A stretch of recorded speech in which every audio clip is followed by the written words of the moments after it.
relaxing spaces for you to study in. You can check out books from thousands of libraries around the country, and the shipment is open 24 hours as well for your convenience. There are hundreds of learning opportunities on campus.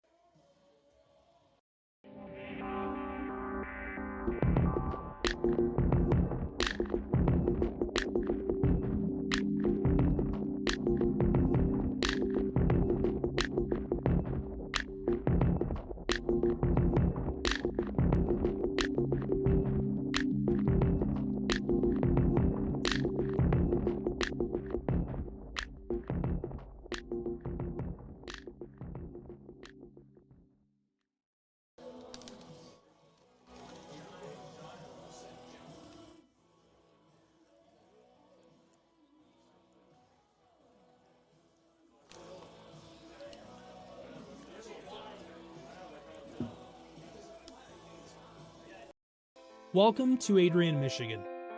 We're located in a proud college town. Adrian College is situated just 45 minutes from Ann Arbor, Detroit, and Toledo. We're very excited to show you just a little bit of what AC has to offer. This is the gateway to our campus. Welcome to the place that we believe will change the rest of your life.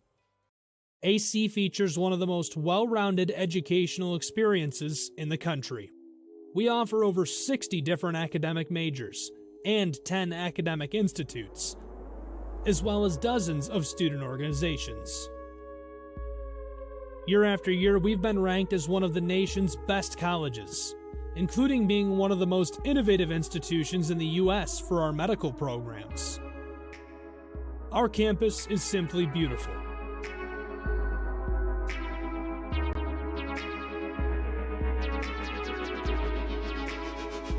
Our student-to-faculty ratio is an incredible 13-to-1. That means more attention for you and a much better overall learning environment. We know how to put together an education that is life-changing, and these are just some of the highlights. From our communication arts program, to our many performing arts, to the home of business on campus, to our sciences and medical studies, we have the spaces where you can grow into the professional that you want to become. Our first-year student experience is award-winning. You'll make lifelong friends here, meet mentors, and maybe even meet that special someone. The Kane Student Center is open 24 hours a day, and there's a lot going on here.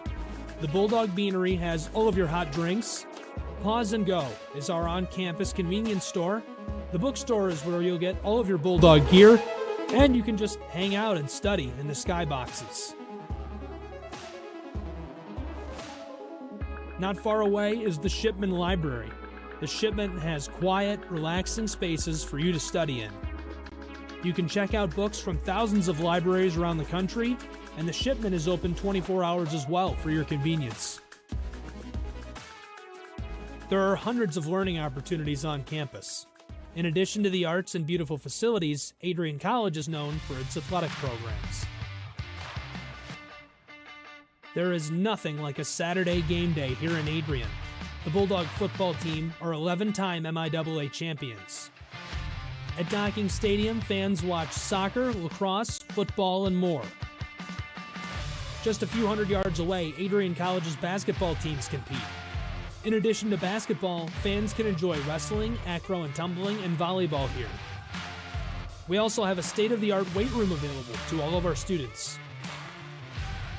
When things heat up too much on campus, you can cool off with our ice sports. Our NCAA ice hockey teams are constantly battling in the national playoffs.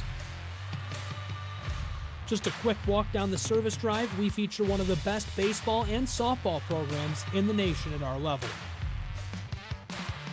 Soon you'll be able to cross the street and watch men's and women's rugby take to the pitch as well. Our rowing, crew, and top-ranked bass fishing programs compete out of the Adrian College Boathouse, a gorgeous facility just a 15-minute drive north on Devil's Lake. Our students know how to relax in their downtime. When they're not out and about, we have dozens of housing options on campus. With apartments right in the mix of things, you can pick what works best for you. We've also recently renovated a few of our housing options. Adrian College is a Methodist-affiliated institution that has been changing lives since 1859. The modern liberal arts education offered by our faculty is unrivaled. We can't wait to have you on campus and show you around. Visit adrian.edu to schedule a full campus visit today. We'll see you soon.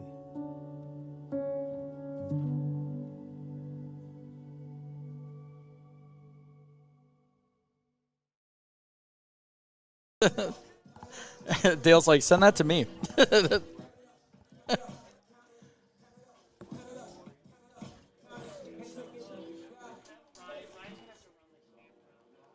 She has a...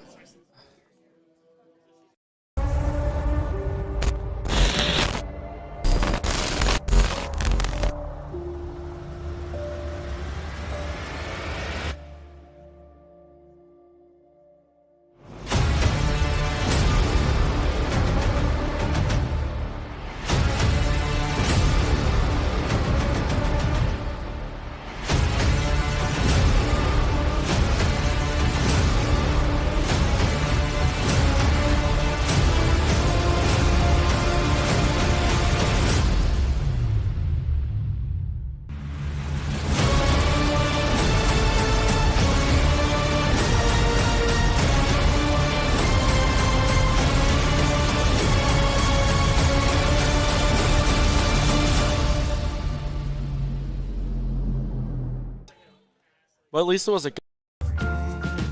The Adrian College Sports Network wants you to join us in thanking one of our sponsors, the Carlton Lodge of Adrian.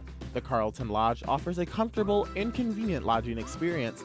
Carlton has spacious rooms and suites, fit for a peaceful night's sleep. Their amenities include a hot tub and pool, a 24-hour fitness center, a business center, and much more. A huge thanks to Adrian College's choice of lodging for sponsoring Bulldog Athletics. College Television has the pleasure of airing all Adrian College football games this 2021 football season. And along for the ride are these wonderful sponsors, including the Adrian College Bookstore, Gurgin Insurance Agency, Carlton Lodge, and sponsoring each week's player of the game, Hungry Howie's Pizza. Be sure to stay tuned to the end of each broadcast to see who is named Hungry Howie's Player of the Game. Adrian College has once again been recognized for its commitment to engaged experimental education by Colleges of Distinction, a one-of-a-kind guide for college-bound students. While higher education has changed over the past 20 years, Colleges of Distinction's selection process has stayed consistent in accepting only those that adhere to the 4 distinctions: engaged students, great teaching, vibrant community, and successful outcomes. Overlaid in the last few years have been a look into high-impact practices. They believe most critical to the student experience were the kinds of engaging experience that are found at Adrian College. To learn more, please visit adrian.edu.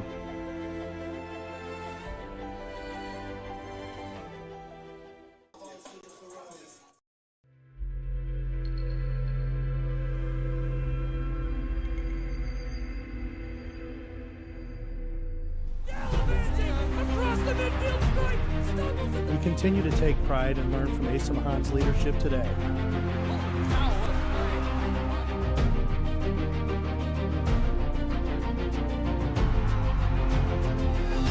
And the slam! 161 years of commitment to harnessing the power of creativity, ingenuity, community, and academic excellence. I believe that if you get your degree here, the world is going to feel like it's shrinking.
on the drive in, but might not affect the kicking game too much. And a tale of two teams with identical records. They both come into this one 0-1. Only one team will come out with that 1-1 record. Bulldogs another uphill battle in week number 2 as they fell to Heidelberg University last week, a ranked opponent, 48-20, taking on Hanover College, a team that was receiving votes from the D3Football.com poll in the preseason. They're coming off an opening week loss. They're looking to rebound. It should be a very competitive and I think a high-scoring game. Yeah, I think you're 100% right. I think this is going to be which defense can make the most stops in this one. And you and I were talking on the ride over. It's going to be a lot about if Adrian College can not turn over the football and keep control of that possession. I think Adrian might want to keep this as low-scoring as possible.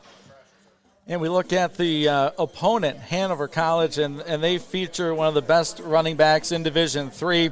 He wears number 22 for them, a senior from Evansville, Indiana. That's Sean Cohen, 5'10", $190, 52 yards on the ground. Fourth down conversions, 0 for 2. Field goals, they kicked one and missed it.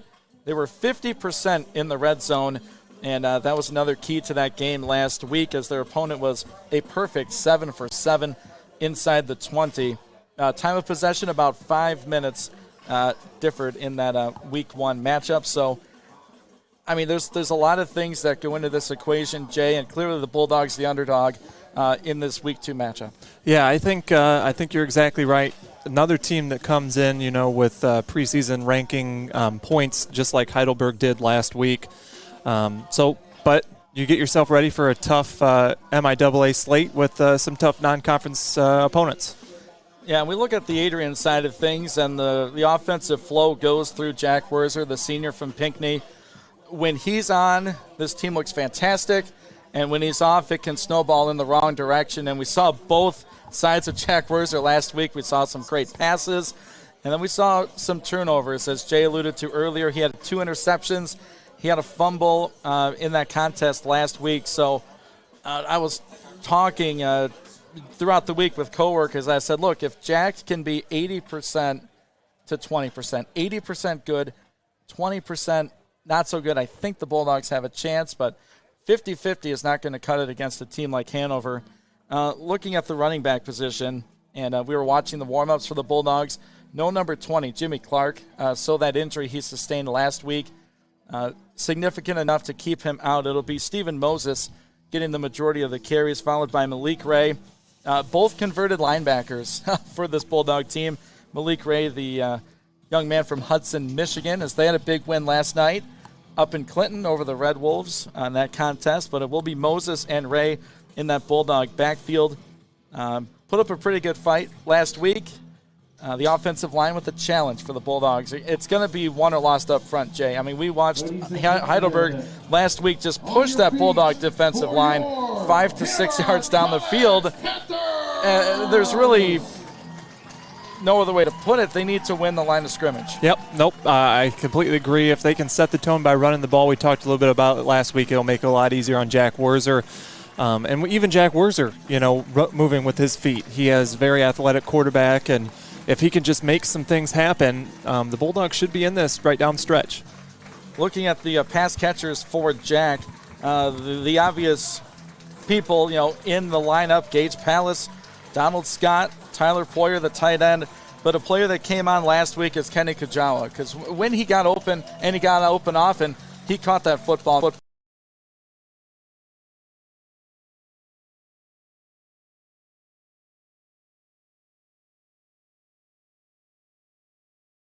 Kickoff here in Hanover, Indiana. Ian Wendt, Jay Hanna with you here this afternoon, bringing you some Bulldog football.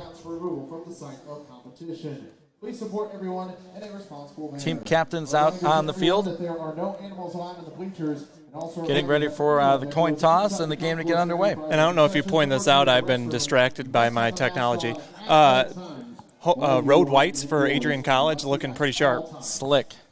Real nice. A base white, and they give you a black lettering. It's beautiful. Very easy to read up here in the booth selfishly. With that, we'll turn it over to the public address announcer here this afternoon as we take a moment of silence to remember the events of 9/11 this day 20 years ago. The rescue workers, volunteers, police, firefighters, and paramedics who did all they could to help those in need. At this time, we ask that you please rise for a moment of silence in remembrance of those affected by this tragic event.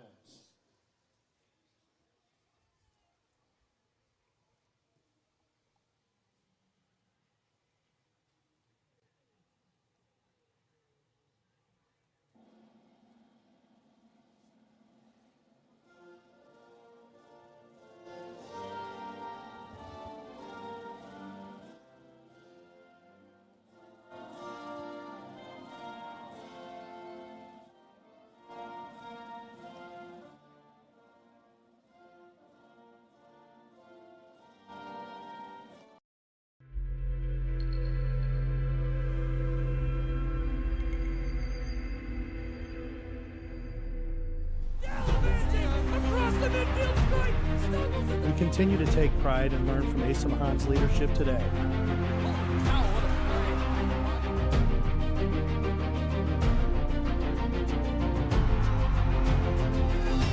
And the slam! 161 years of commitment to harnessing the power of creativity, ingenuity, community, and academic excellence. I believe that if you get your degree here, the world is going to feel like it's shrinking.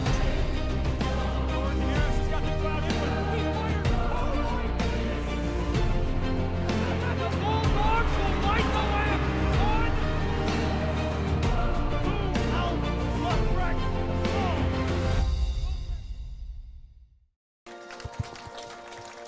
A moment of silence for the events of 9/11 20 years ago today, and then our national anthem. Kickoff moments away. The Bulldog captains and the Panthers captains will meet at the 50-yard line, toss that coin, and get this game underway. We'll be back with the opening kickoff right after this here on the Adrian College Sports Network.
Welcome back to Hanover College, home of the Panthers. Bulldog football here on the Adrian College Sports Network. A good afternoon to you. My name is Ian Went. Jay Hanna in the booth here this afternoon. Opening coin toss.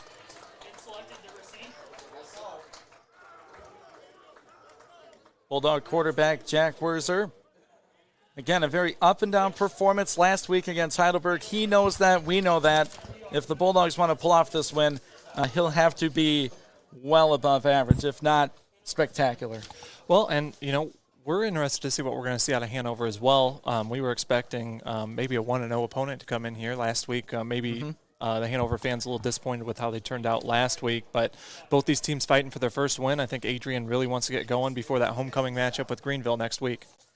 That they do. First road contest of the season. The Bulldogs will get the football first. Young man number 4, Kenny Kajawa, back there to return this thing. A junior from Saginaw, Michigan. Malik Ray there as well, the backup running back.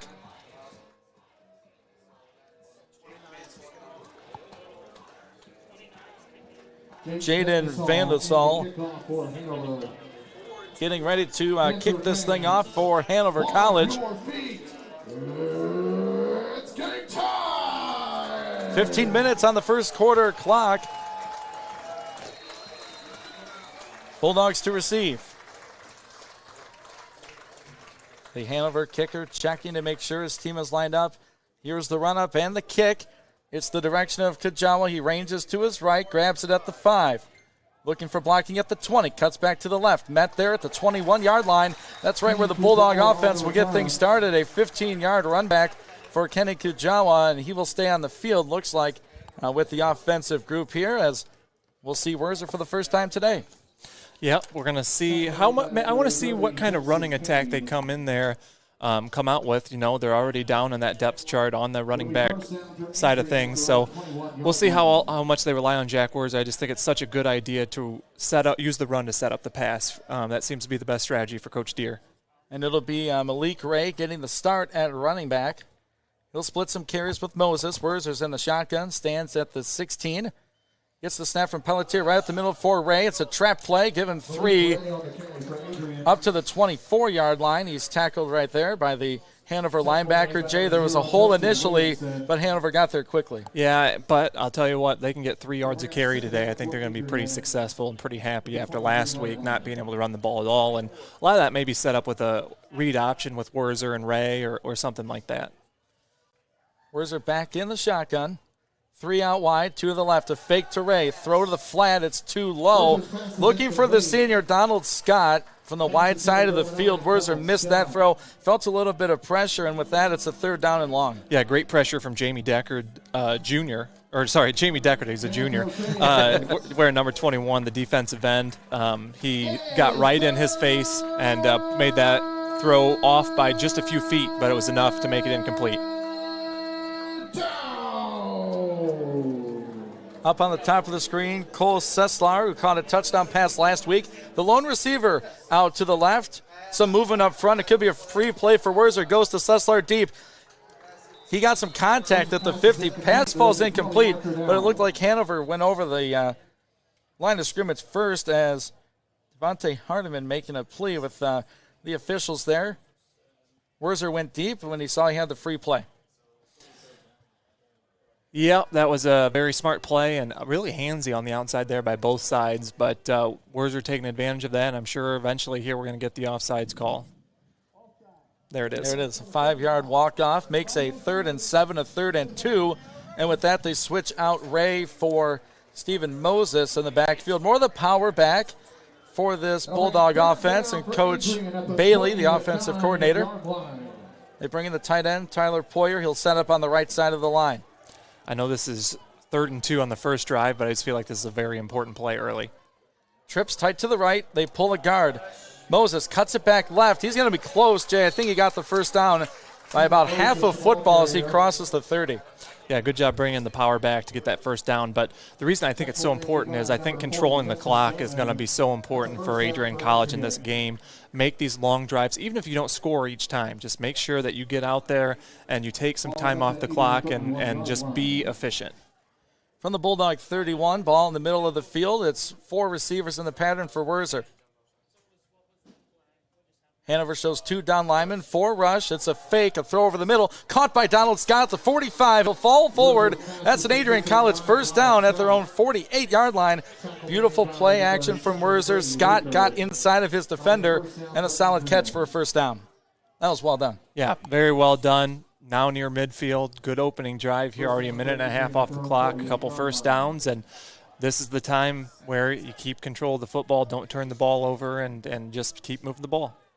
Preston Smith, the tall wide receiver, lined up by himself on the right side. Wurzer fakes and throws to the left. It's Kajawa with a catch, a little screen for the young man. The junior gets up over the 50 and pushed out of bounds at the Hanover 49, I believe. They might give him just the 50-yard line.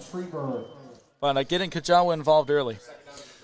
Yep, he was heavily involved last week as well, and he's got a lot of speed when he has the ball in his hands, and I'm sure that they're going to keep trying to do those little bubble routes and quick passes. You saw him on the kick return. It's going to be pretty important. Gates Palace now lined up wide to the right. Wurzer in the shotgun as a running back to his right. That's Moses. He'll get the carry up the middle. Hanover gets some pressure Moses turning those legs. He's going to pick up a couple, 3 yards. What a tough run by Stephen Moses. He was met in the backfield, pushed forward about 4 yards to make this a very manageable third down situation. Yep, exactly. Big chunks on first and second down leads to short third downs, and it's going to end up being about 3rd and 5, which still manageable. 3rd and 4, I guess. And I don't think the chain crew knows where they're going, I guess.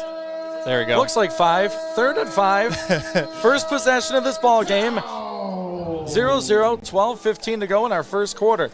Werzer is going to line up alone in the shotgun. He has 5 in the pattern. Hanover trying to match it. Looks like they will rush 4. They get someone to jump. This could be a free play. It will be. Werzer looking deep, going for Preston Smith. He's got a step. Smith! Oh, he's out and he can't get it, but another flag all the way down to the Hanover 10-yard line. So we're looking at an offsides initially, and we might get a pass interference, which you do the math, I'll take the pass interference. Of course, yeah. No, that was a great job by Werzer, just kind of get it down there, and actually a couple yards short, it might have been a touchdown. But just good awareness by Werzer, and that's the second time we've seen Hanover jump off sides on a key third down play. This will result in a first down via penalty. The first one, a run for a first down. Getting the announcement, we get the offside call. Coach Steer will decline that. Will take the pass interference. Moves the ball deeper into Hanover territory. And the offense looking much sharper than last week. And, you know, you start up front, Jay. The offensive line, Werzer hasn't felt much pressure. They've been opening up some running lanes, so a good job by that front 5 so far. Yeah, the only time that it seemed like they got through was that incomplete pass on the out route from Werzer. So that'll be a big story in this game because we saw some of the boys up front for Hanover's offensive line. So we'll see how Adrian's offensive line matches up. Tight end in motion, that's Poyer. It's a fake run. Werzer looking deep. Still looking, goes middle, Kujawa deep in coverage. He caught it! Touchdown Bulldogs! Kujawa with a strike over the middle. Caught it from Jack Werzer. And from 32 yards out, the Bulldogs strike first. 6-0 on the road. Wow, that was one that just kind of fell right in his breadbasket because Kujawa, definitely not the tallest person out there. I don't know how Werzer landed that outside, over top of the defender into his hands. And what an opening drive from the Bulldogs. And there was some tight coverage. I mean, that was, like you said, Jay, a perfectly thrown football. Werzer looking sharp on the opening drive, and they go to the junior Kujawa for the score.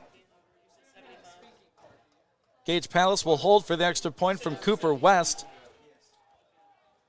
Snap, hold, kick. They are all good. Bulldogs lead it on the road. It's 7-0. 11:48 to play in our first quarter. We'll take a 30-second timeout. We'll see the Hanover offense for the first time when we come back on the Adrian College Sports Network. College Television has the pleasure of airing all Adrian College football games this 2021 football season. And along for the ride are these wonderful sponsors, including the Adrian College Bookstore, Gurgin Insurance Agency, Carlton Lodge, and sponsoring each week's player of the game, Hungry Howie's Pizza. Be sure to stay tuned to the end of each broadcast to see who is named Hungry Howie's player of the game.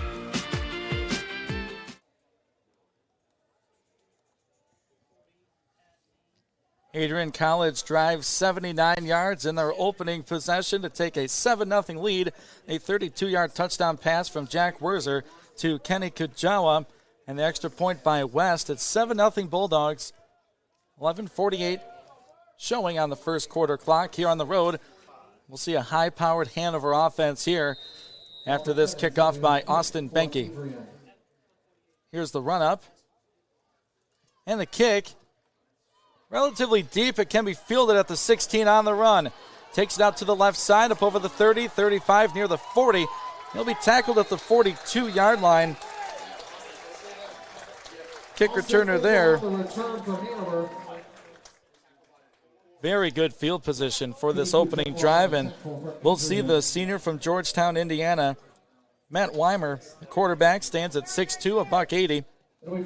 And running back number 22, we talked about him in the pregame, Sean Cohen, 5'10", side, gets a block on the edge. It's a first down and much more for Sean Cohen.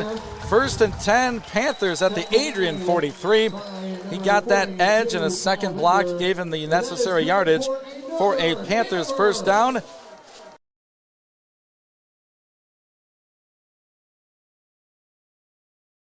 Then 10 yards to go. A tight formation for the Panthers. A man in motion. It's a toss. Looking for that edge. He'll get it at the 20, cuts back to the 15, and that's a big-time carry and a first down for Hanover College. Yeah, Hanover making quick work of this Adrian defense as the Bulldogs just looking for answers. We talked a little bit about how big that offensive line is, and it's going to be a big difference maker if the Adrian College defensive front can get a little push. That was Walt Ballinger on the carry. The senior. Weimer in the shotgun. Does it give to Cohen up the middle? Couple yards. Sean Cohen, the ball carrier. I'll turn that couple into 5, Jay, as he keeps those feet turning for a second down and short, already at the Bulldogs' 6-yard line. Yeah, he's a big, strong runner, and the Bulldogs are going to have their hands full today with him, and it's just going to be about limiting big plays, I think. Weimer in the shotgun, second down and 6 from the Bulldogs' 6. Make that a 2nd and 5. Weimer looks middle, throws, incomplete, knocked free. Sam Madrid knocked that ball loose, as that had 6 points written all over it. The pass intended for Jared Frank again. He had 6, and Madrid said no. Yeah, perfect timing on that hit. Just right, face mask right to the ball, exactly how you're taught. That sets up a big second down and short here. Should be a 3rd and 5. Right, with the first down run. I'm just going to stop looking at the chain gang's really getting you. There we go. 3rd and 5 at the 6. Hanover trails by 7. Here, first quarter. To run. Cohen inside the 5, around the 4. Well, he's still going. I think he got a first down. He's right at the 1-yard line. He will not go down. Yeah, the Bulldogs just are going to have to gang tackle with him. He's proved time and time again that he can run the football with his great career here, and they're just going to have to really fly to the football here. Now they're first and goal from. No, it's a 4th down. Oh, they're saying it 4th down and short. I thought they'd measure it. That was extremely close. It's a 4th and 1 at the Adrian 1.5. Weimer under center. He's going to give to the up man. He's going to score, I believe, or is he short? He's either in or a first down. It's a first down for Hanover. Bulldogs say the ball is free. What's the call here, Jay? It's at the 1. I think they're going to... I don't know. The initial call was... It's a first down for someone. It's Hanover football. First and goal at the 1. Ball popped free. Must have been after the play as Ballinger had that carry. First and goal. Weimer under center. A goal line set. He turns, gives Ballinger. He's in. Touchdown, Panthers. 2 possessions, 2 touchdowns. Teams trade 6 points as Hanover finds the end zone. A 1-yard carry for Walt Ballinger. Got the 4th down conversion. They give it to him for 6. Extra point away from tying this game. Yep, that was not too difficult of a drive for Hanover. They did have to convert that 4th down and short, but it just seems like they did not have a whole lot of issues. On the extra point. Went through anyway. Sorry. No, you're fine. I noticed it as well. Adrian's going to have to make some adjustments after that. Hanover kind of showed some weaknesses maybe in that Adrian defensive front. Yeah, 1 pass play. The rest were runs.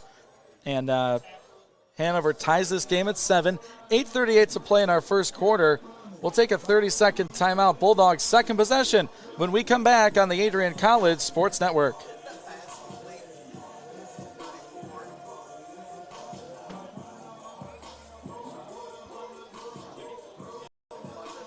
College Television has the pleasure of airing all Adrian College football games this 2021 football season. And along for the ride are these wonderful sponsors, including the Adrian College Bookstore, Gurgin Insurance Agency, Carlton Lodge, and sponsoring each week's player of the game, Hungry Howie's Pizza. Be sure to stay tuned to the end of each broadcast to see who was named Hungry Howie's Player of the Game. With that, we welcome you back to Hanover, Indiana, near that Kentucky border. Ian Wendt, Jay Hanna bringing you Bulldog football here on the Adrian College Sports Network. 7-7 our score. Adrian set to get this thing back. And the ball rolled off the tee. What happens here? The play is blown dead.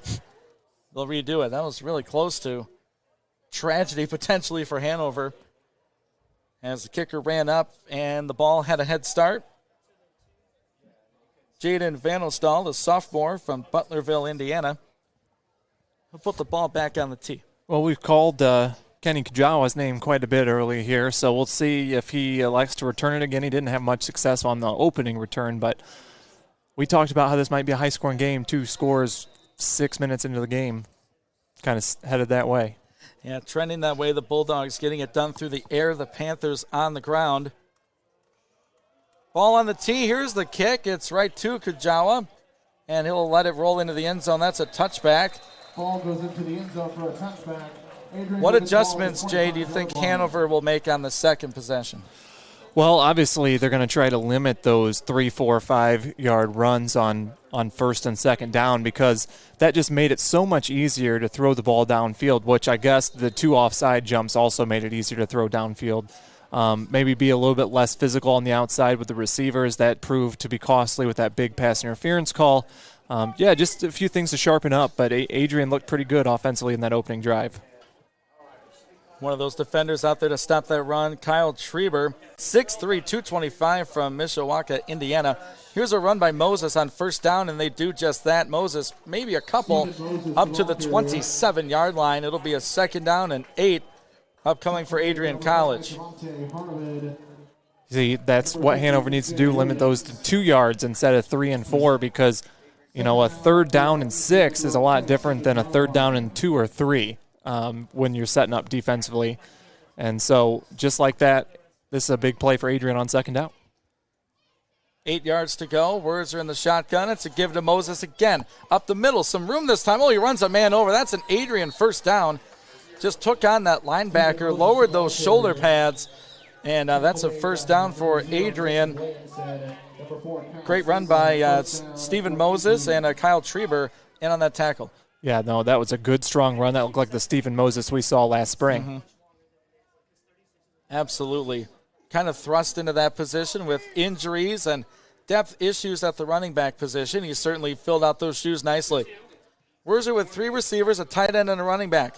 He'll look to throw. Malik Ray out of the backfield. Instead, he goes deep. Preston Smith has a step. He dives. He makes the catch at the Hanover 25-yard line. 1st and 10 Bulldogs. And Jack Wurzer, Jay, is dialed in early in this first quarter. What a throw. No, you're exactly right. I mean, Preston Smith probably has 5 or 6 inches on the opposite defender, Kiefer Eskew. That time he just threw it up to Preston Smith, and just a nice long throw there. Mark it at the 26. It's a Bulldog first down. Approaching 7 minutes left in our first quarter. 7-7. Here's a run for Malik Ray. He'll get tripped up at the line, fall forward for about 2 yards on that one. Devontae Hardiman, the junior from Princeton, Indiana, on the tackle. He goes off, favoring his left arm, so we'll see how soon he can get back in this contest. See, and I know that only went for 2 yards, but I liked it. It was kind of a play action on the read option there. It was a nice little fake there from Wurzer, so maybe setting something up later in the game. Ray still in the backfield. Palace, Kajawa, and Seslar are the 3 wide receivers. Poirier, the tight end. Hanover brings 4. Here's a fake, a pass over the middle. It's incomplete. Going for Seslar, and the Bulldogs are looking for a flag. We do have a whistle, and this flag will actually be against the Bulldogs. I think they had a lineman downfield. We're waiting on the official call here, but definitely not pass interference on that play. I thought that was very well timed. Just a little late on the slant route there from Wurzer. Yes, and some quick discussion. Ineligible downfield. That's on the Bulldog right tackle. Brendan Clark, the senior from Holgate, Ohio. Good old Hanover Holgate. declines that penalty. It makes it a 3rd down and 8 from the Panthers' 24-yard line. Wurzer alone in the shotgun. 5 in the pattern. Hanover rushes 4. Gets some pressure late. Wurzer can't escape. He's brought down at the 33-yard line. Huge play there for Hanover. Jaleem Santos, the freshman from Georgia, makes a great tackle. It's a 4th and very long for AC. Well, you almost have to go for it, right? I mean, you can't punt from the 33-yard line where they're at. It's not going to kick a 50-yard field goal either, so why don't you just take a shot for the end zone right here? Yeah, it's really no man's land in this spot. The breeze not really a factor. 4th down. Looks like 16 yards.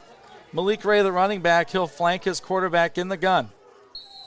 And we have a whistle on the field. I think Adrian wants to talk about this, and that they will. We'll keep it right here. 4th and 16 is not ideal, but as we said, it's in an interesting spot. But, the downfield throws have worked so far in this first quarter. Yeah, I like the timeout call from Coach Bailey. He waited to see what Hanover was lining up in. Obviously, they probably won't come out in the same defense coming out of the timeout, but just seeing what they were lined up in, maybe draw something up.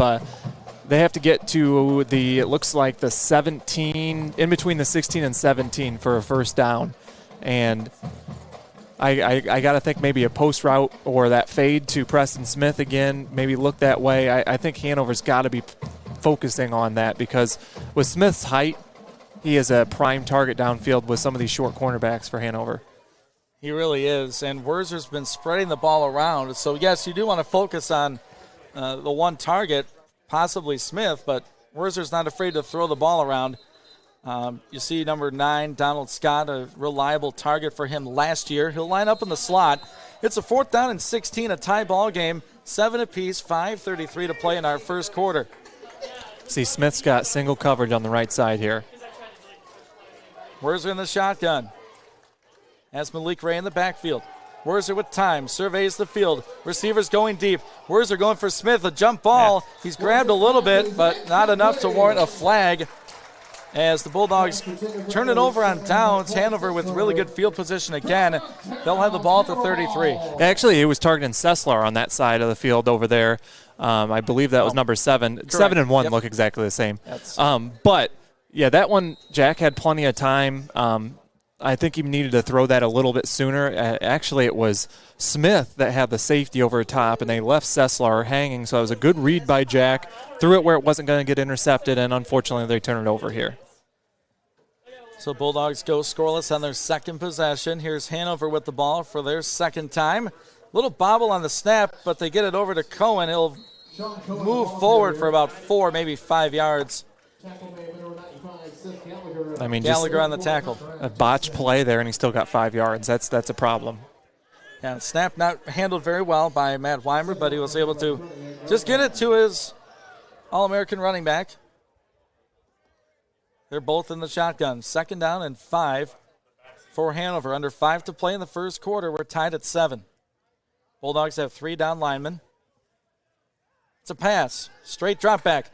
DeAndre Jennings with pressure. Can he get there? No. Weimer throws on the run. It's too low. Incomplete on the Bulldogs sideline. Man, that was very good pressure on the backside. He actually had time to throw, but great coverage downfield.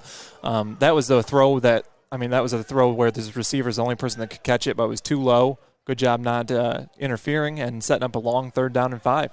Going for Jared Frank once again. Could not come up with it. It's a 3rd down and a long 5. Weimer in the shotgun. A timeout again by Coach Deere as he wants to talk to his defense about a key 3rd down. So 2 timeouts used in this first quarter. Hope we don't need them late second before half, but you want to get this play right. Yeah, that's exactly right. This is a big stop here on 3rd down, especially after, turning it over on downs, your last possession. You don't want this momentum to get away from you after that strong opening drive. Hanover drove right down, scored right on you, and then they get the ball back. Another couple first downs, they could do it again. So this is just a big play, and, I don't mind the timeout. Obviously, you want to save a couple of them for the end of the half, but if you need it, you need it, I guess. Looking quickly at the Hanover offense, Cohen 5 carries already, 29 yards, long of 14. Keeping an eye on him throughout this contest, a big part of the Panthers' offense. Adrian takes that timeout on a 3rd down and a long 5, 4:44 to go in our first quarter, 7-7. Second possession for the Panthers. They're moving right to left. 3 receivers out wide to the left, 1 to the right. Cohen, the running back, with Weimer in the shotgun. Big, tall righty, waits for the snap. Bulldogs show pressure off the edge. It's a quick out. Too long. Tullis maybe a chance at it, but he was diving. It's incomplete. The intended receiver for the Panthers was Jalen Peck, the freshman from Bloomington, Indiana. So 4th down situation. Panthers will punt. Adrian brought pressure. Well, and that was not a good ball from Weimer, but it looks like maybe a little miscommunication on the outside with his receivers.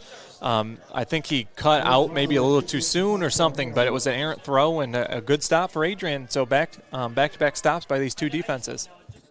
Yeah, Adrian brought that pressure off the edge, and I'm sure there's an audible between the quarterback and receiver. Here's a punt. It's away. It's a wobbler, but great distance. Fielded at the 15, picked up by Kwiatkowski. He slips a couple at the 25, cuts to the outside 30, 35, looking for a block. He gets one at the 45, and Kwiatkowski with a flag flying in at the end sets up Adrian with right now great field position as Kwiatkowski sort of muffed the initial attempt and picked up about 25 yards. Yeah, this penalty might be on Adrian, though. It might be coming back. I'm not sure if it was a late hit. I saw another flag come flying out at the end as well, but a great return from Kwiatkowski from the defensive back there. Officials convene at the Adrian College 44. That's about where Kwiatkowski was tackled. We'll get the call. Yeah. There's a block in the back on Adrian's number 5. I don't think that's Jennings. Nope, it's the defensive back, Jamari Moultrie, the freshman from Taylor, Michigan, with that personal foul. Yeah, I kind of saw it coming. I don't think it was necessary either. So that's, I mean, as a freshman, you make those kind of mistakes. Sure. But that's the advantage of having such a good, strong run back. It came right at the end, so they're still going to have good field position. It looks like they're going to get the ball at the 34-yard line. Right, oftentimes, you see in the league or in college football, the Division I level, that block happens where they catch the ball. Yeah. This one, like you said, was right at the tackle, but still 15 yards that the offense has to make up for.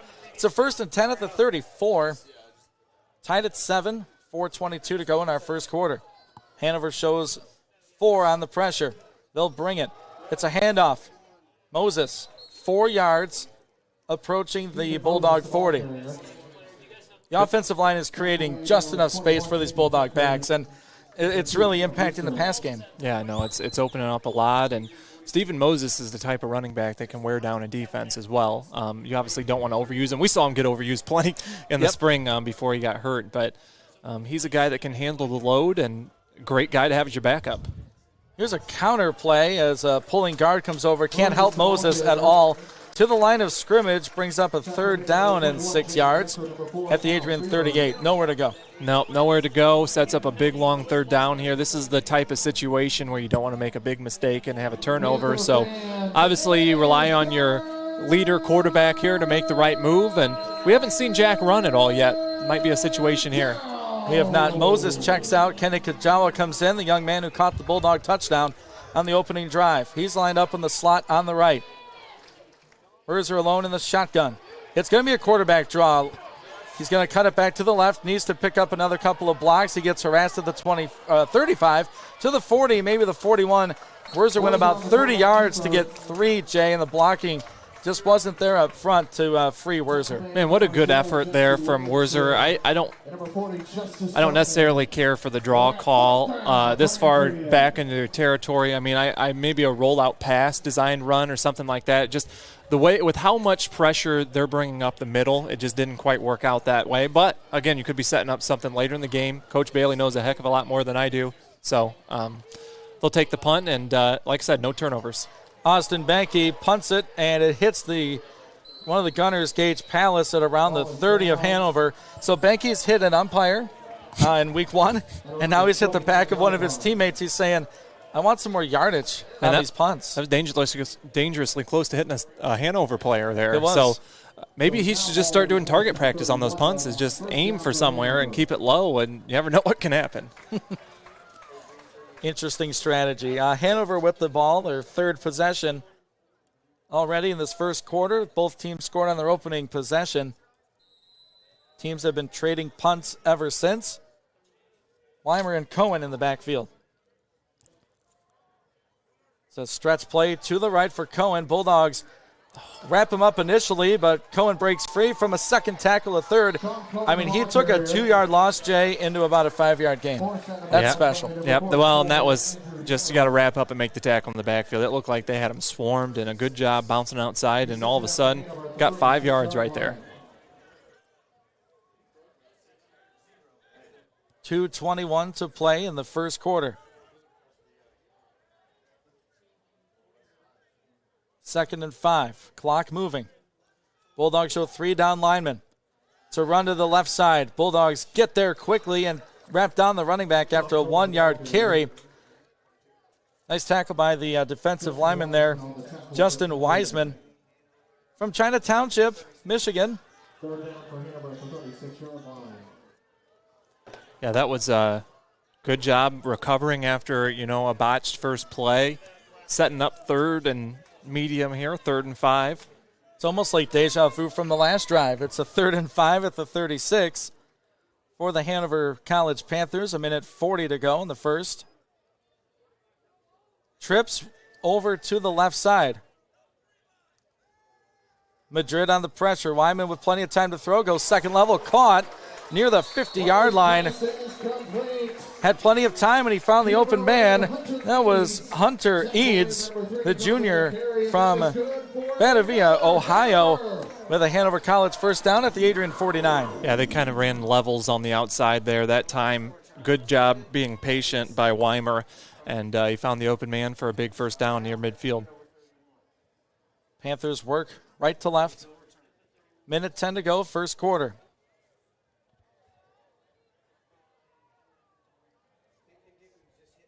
Weimer in the backfield. Fakes the run. Looking deep. Getting some pressure.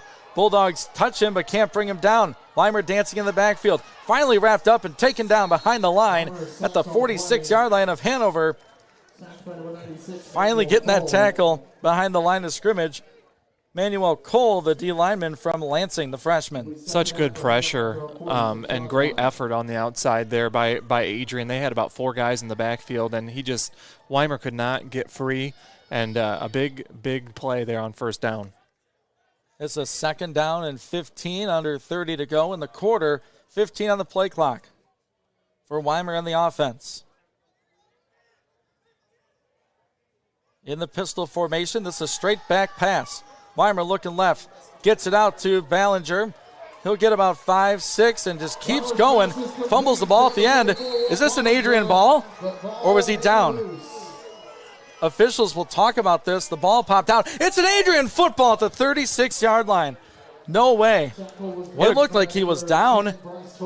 Yeah, it was a great run, and he was not down, Jay. Yeah, they're giving Adrian the ball there. I couldn't tell. It was great effort getting on the outside, and Adrian kind of recovers from a bad defensive play there. Not good open field tackling, able to get a 15-yard gain, but they catch a break there and get the ball back with 6 seconds left in the first quarter. Wow, Walt Ballinger with a fumble on that one.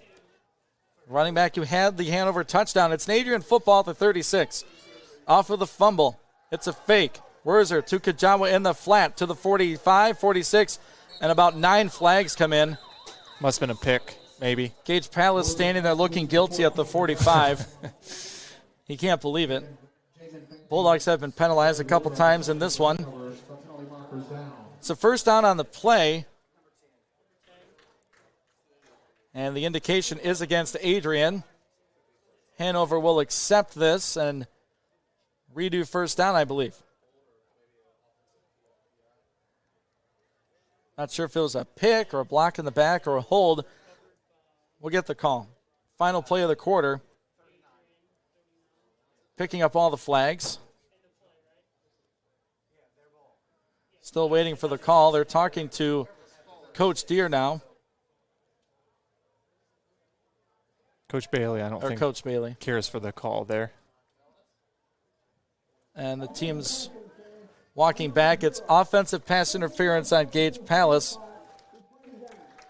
They will replay first down. I think it's going to be an untimed down, probably. So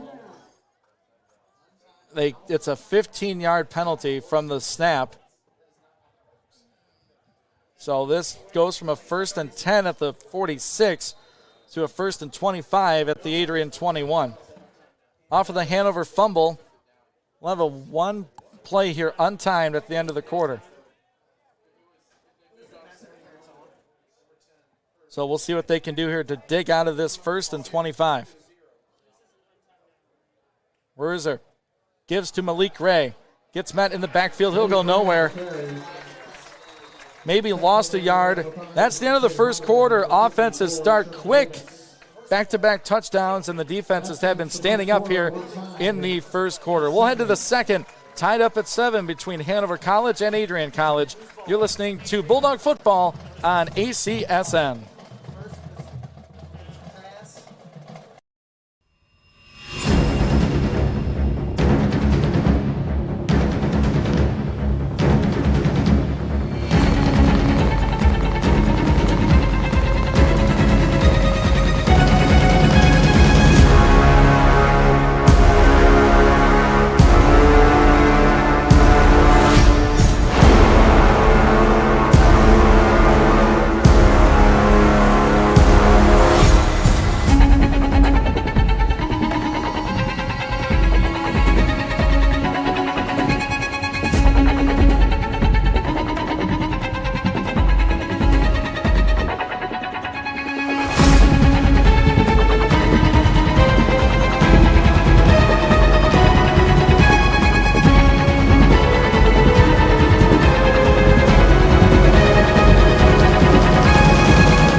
And we're back on the Adrian College Sports Network. Second down and very long for Adrian College.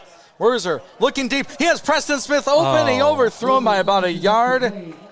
The young man had a step on the defender. He had 6 points. Werzer just missed him by that much.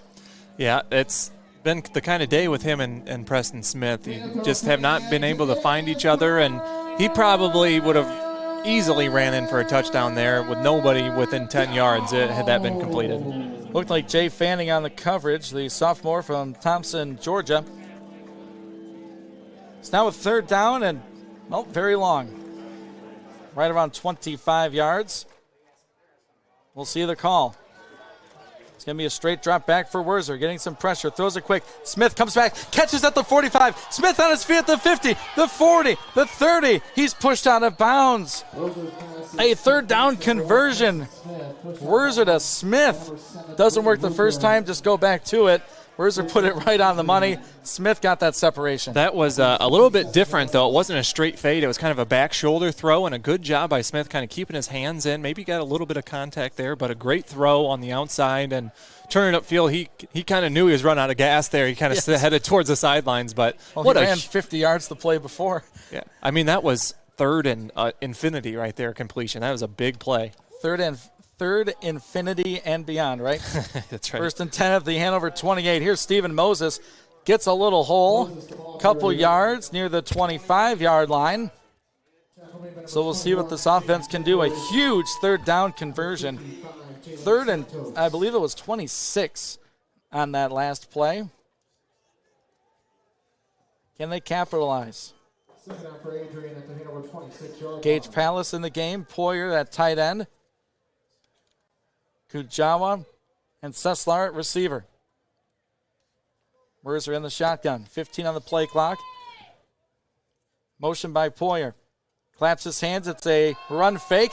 Looking for Kujawa over the middle. Always contested. A little high for the junior.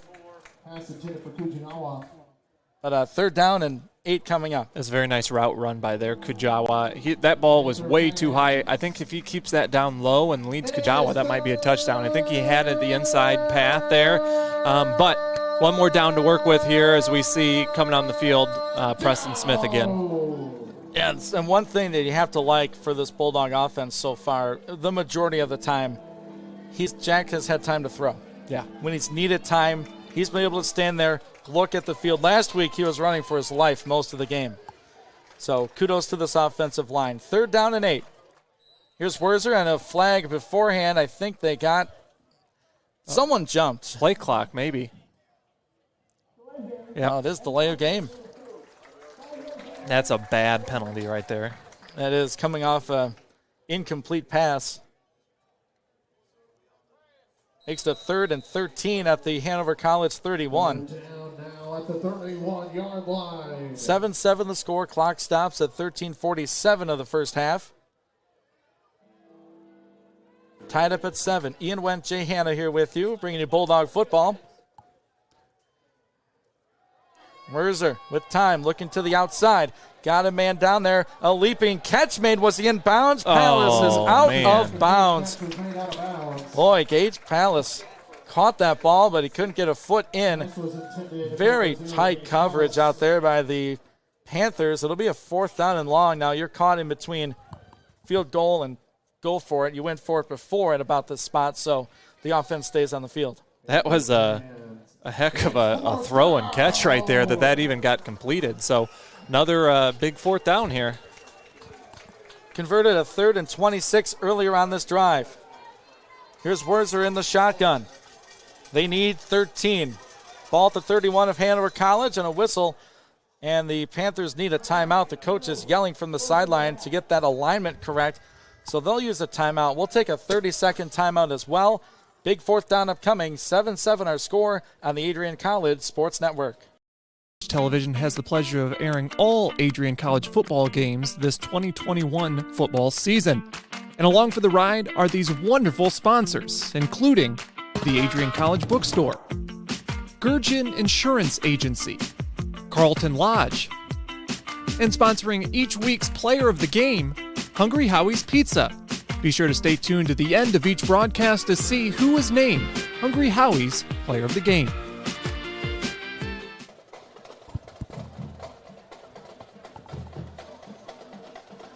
Welcome back on the Adrian College Sports Network. A beautiful Saturday afternoon for some college football. The Bulldogs down in Southern Indiana.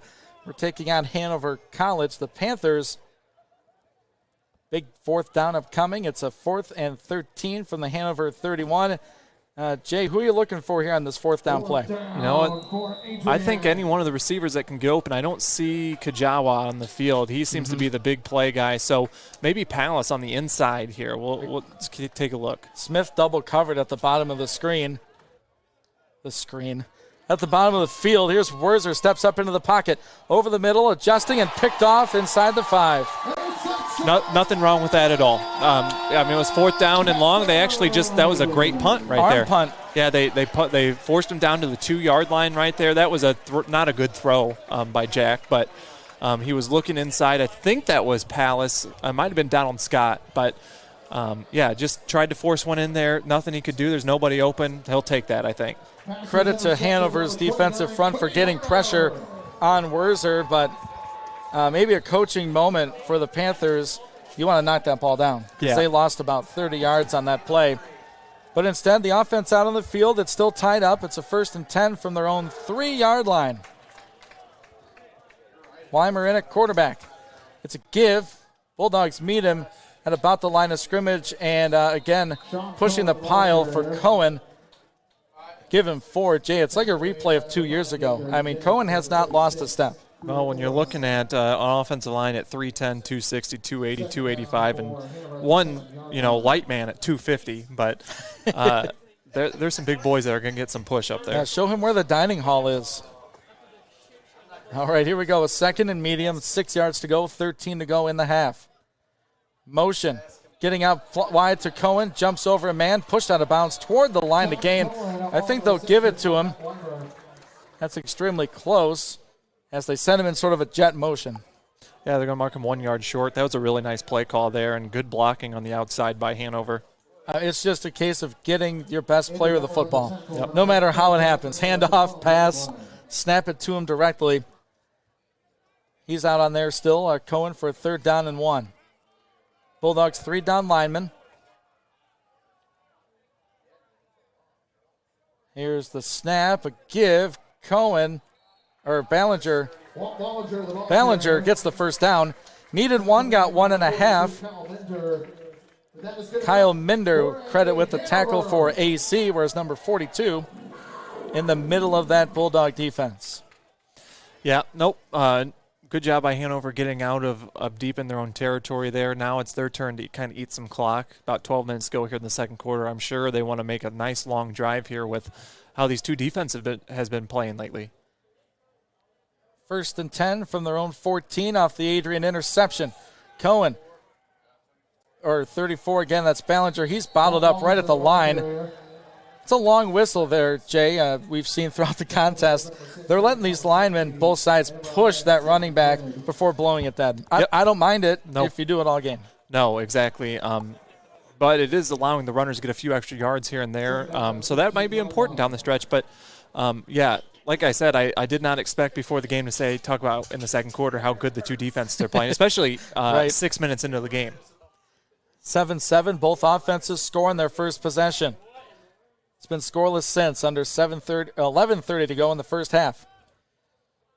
It's a fake run, a bootleg to the right, goes to the second level. A diving, sliding catch is made for a first down at the 25-yard line. Nice catch by Hunter Eads, the junior from Benavia, Ohio. Yeah, that wasn't the best throw from Weimer so far, but it was light. Made the first down, did exactly what it needed to do. That's the second time the Bulldogs have been beat by that second level kind of out route. Sam Madrid a little late to the party. 1st and 10 Panthers at their 24-yard line, 24 and a half. Here's a give to Cohen, left side. Bulldogs, I think, may have stopped him for no yards. That's a huge plus for this defense. Dixon on the tackle for AC. It's a 2nd down and 10. Yeah, it's the first time they've really bobbled him up, and I think they're starting to figure some things out up front, and I think you just have to continue to try to bottle him up and force them to pass. 10:30 remaining in our first half of action. 7-7 the score between Hanover and Adrian. Dogs showing 3 down linemen. Panthers spread out the offense. It's a give to Ballinger. Bulldogs there, can't make the play right away. Instead, it's a 4-yard gain for Walt Ballinger, and Kyle Minder with the tackle again for AC. Yeah, I think they'll take that. Setting up a 3rd down about 6 here, maybe 5. This is a big play. Like I said, Hanover's trying to eat up some clock, have a nice long drive here, and they're doing the job so far. Converted a 3rd and short earlier. This is a 3rd and 5 at their own 30. Weimer in the shotgun. Tries to get the Dogs to move. They don't. They're setting up a screen. Somebody moved. It might have been a receiver by the Bulldog bench. They're celebrating. This looks to be against Hanover, bringing this 3rd and medium to a 3rd and long. Yep. Going to be 3rd down and 10, so obviously passing situation here. That's a huge blow to this offense that seems to kind of have it down what they want to do on this drive. And the guilty party there, Jalen Peck, the freshman receiver. He's back out in the formation. 4 out wide for Matt Weimer in the offense. 3rd and 10. Bulldogs drop 8. Weimer over the middle. Catch made. First down, Panthers. Somehow finding space again. Jared Frank, the 6'5 receiver. How he gets lost in coverage, I don't know, but a good throw and a better catch for a Hanover first down. Yeah, not a good job there by the secondary or I guess front 7 there from Adrian. They let the receiver run right in front of 2 defenders, and that's a good first down for Hanover. Just like I said, that should have not been an easy completion. Here's a receiver in motion. They fake it and throw it out. Met in the backfield. Sam Madrid read it nicely. That'll be a loss of about a yard as making the catch. That's Peck taken down for a loss by Sam Madrid. Yeah, great job. That's the second time they've tried to run that. That time Madrid read it great. Also Kwiatkowski on the outside there making a play and a big play on first down defensively. And that's clearly setting up something for later, Jay. That jet motion, and then you send that receiver loose at some point for a deep pass. But here's a 2nd and 11. Weimer. Oh, it's in the hands of a defender. It's dropped. Oh, Sam Madrid at the 40. Almost hit him in the face mask. That would have been a second turnover. Instead, it's a 3rd and long. Oh, Sam Madrid just kicking himself. Yeah, no, that time Madrid learned from his mistake on the previous 3rd down there and jumped the crossing route. And but 3rd down and 11 here, big play. Right, you have to shake that off. You know, you made that play, you have to make another one. He's out in coverage now. Bulldogs showing 3 down linemen. 3rd and 11 from the Hanover 39. 4 receivers, 1 running back. Weimer getting some pressure late from Madrid. Oh, they can't get him. Space to step up. Can Minder make a tackle right there? No, it's at the 50, the 45, the 41-yard line. Weimer with all sorts of space once he eluded that initial pressure. It's a huge 3rd down conversion. Panthers at the Bulldogs 41. No, that was a great blitz call coming to Madrid off the side, but what a blitz pickup by Will Kern, the left tackle on that play. Madrid had perfect sight at the quarterback. Also a good job by Weimer stepping up, avoiding the rush, and no one around to tackle there. It's a 1st and 10 at the AC 41. 7-7 our score, 7:40 to go in our first half. Weimer in the shotgun. After that long run, he'll drop straight back to pass. Setting up a middle screen, it goes off of the receiver's knee, it looked like, as Jalen Peck really being featured on this drive. Jay can't come up with that. It's a 2nd and long. Yeah, it seems like the Bulldogs are doing very well defensively, I should say, on 1st down, but they're just kind of losing focus or something on 2nd and 3rd and long, and allowing Hanover to continue this drive. We're approaching 6 minutes now on this drive. It's about 7.5 minutes to go here in the second. Little surprised they're not going to Cohen. They're running back. That would be my call on 2nd down and 10. It is a counter run to Cohen. He gets the edge, the 40, the 35. Collides with the dog at the 34-yard line. It'll be a 3rd down and short for Hanover College. I mean, the runs were working earlier. They kind of went away from it. But they go back to it on 2nd down, get 7. 3rd and short. We'll see what Adrian does defensively here. It's been 3rd and long pretty much this entire drive. You got to just expect to run up the middle, I feel like, at this point in this situation. Likely a 4th down and go for it situation if Hanover does not get it. They're at the Adrian College 33. To give to Cohen, Ballinger rather, he runs into the umpire. Give him half a tackle on that one. It's a Hanover 1st down. Ran right into the umpire, and he's tackled eventually at the 22-yard line. So Hanover starts this drive deep inside their own territory at around the 3-yard line. They're approaching the Bulldog red zone. Yeah, that was one that I called, I guess. If we run it right up the middle, that was a nice little kind of, I don't know if it was necessarily a draw, but kind of a trap play inside, and perfectly blocked, and a good job by Hanover up front to get that 1st down. Looks like another run. Here it is. Ballinger weaving his way through, gets a couple of blocks at the 15, falls to about the 14. So it's been Cohen and Ballinger, just a 1-2 punch for the Panthers as they switch out tailbacks with under 6.5 to play in our first half. 7-7 the score. Ian Wendt, Jay Hanna here with you on a gorgeous Saturday afternoon. Yeah, you can't beat it. We were worried. We ran through like a couple raindrops on the way, and we're like, oh, no. Yeah, and then the wind picked up for a minute. Any weather's good football weather. Here's a run for Cohen. Slips through a couple of would-be tacklers now inside the 10. Finally ripped down at the 7-yard line. His helmet comes off. Kind of an advantage for Adrian there, getting him off the field after that. Yes. That play is good for another Hanover. He just churns his legs so much after contact. It amazes me. He is a true running back. One of the best in all of Division III. Takes a play off as his helmet came off on the prior play. Hanover College 1st and goal at the 8-yard line. Ballinger, the running back, 4 receivers out for Matt Weimer. In the gun. Looking left, throwing. It's caught right toward the goal line. It'll be down at the 1-yard line. Number 11 making that catch, Hunter Eads, the junior, makes it a 2nd and goal from the 1-yard line. Weimer, plenty of time to find the open receiver after the initial play broke down. Hanover working on a 95-yard drive. The 96th yard would be for 6 points. From the 1, Weimer gives short. Ballinger jumps. No. False start. A flag before the snap. I think there's a false start call here. No offsides. but he blew it dead. He must have made contact, would be my guess. I think they're going to have to redo the down. So they'll move it from the 1 yard line to the just about 1.5 foot line.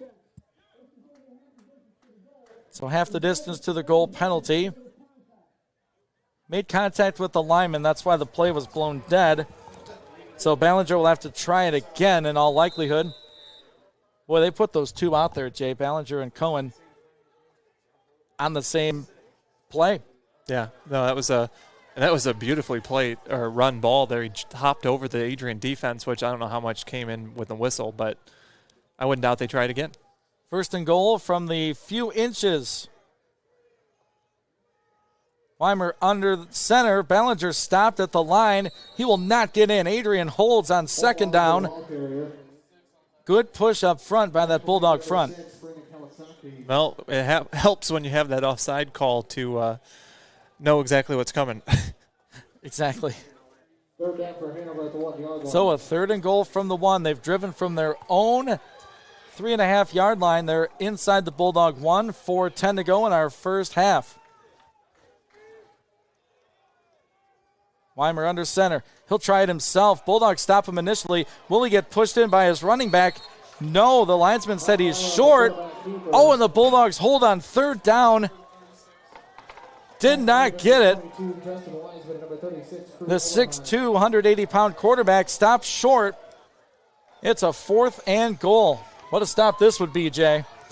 Yeah, maybe. I guess we'll see. I don't know what they do here. They've tried the same thing a couple times here. Maybe a snap from the gun here. Cohen's got to the edge when he's needed it. And they're going to put Cohen in the shotgun. He was going to get the direct snap. We'll have a timeout on the field. A huge play upcoming. Hanover takes a timeout. We'll take a 30-second timeout with them. 4th and goal, tie ball game, late stages, first half. We'll be right back on the Adrian College Sports Network. Television has the pleasure of airing all Adrian College football games this 2021 football season. And along for the ride are these wonderful sponsors, including the Adrian College Bookstore, Gurgin Insurance Agency, Carlton Lodge, and sponsoring each week's player of the game, Hungry Howie's Pizza. Be sure to stay tuned to the end of each broadcast to see who was named Hungry Howie's player of the game.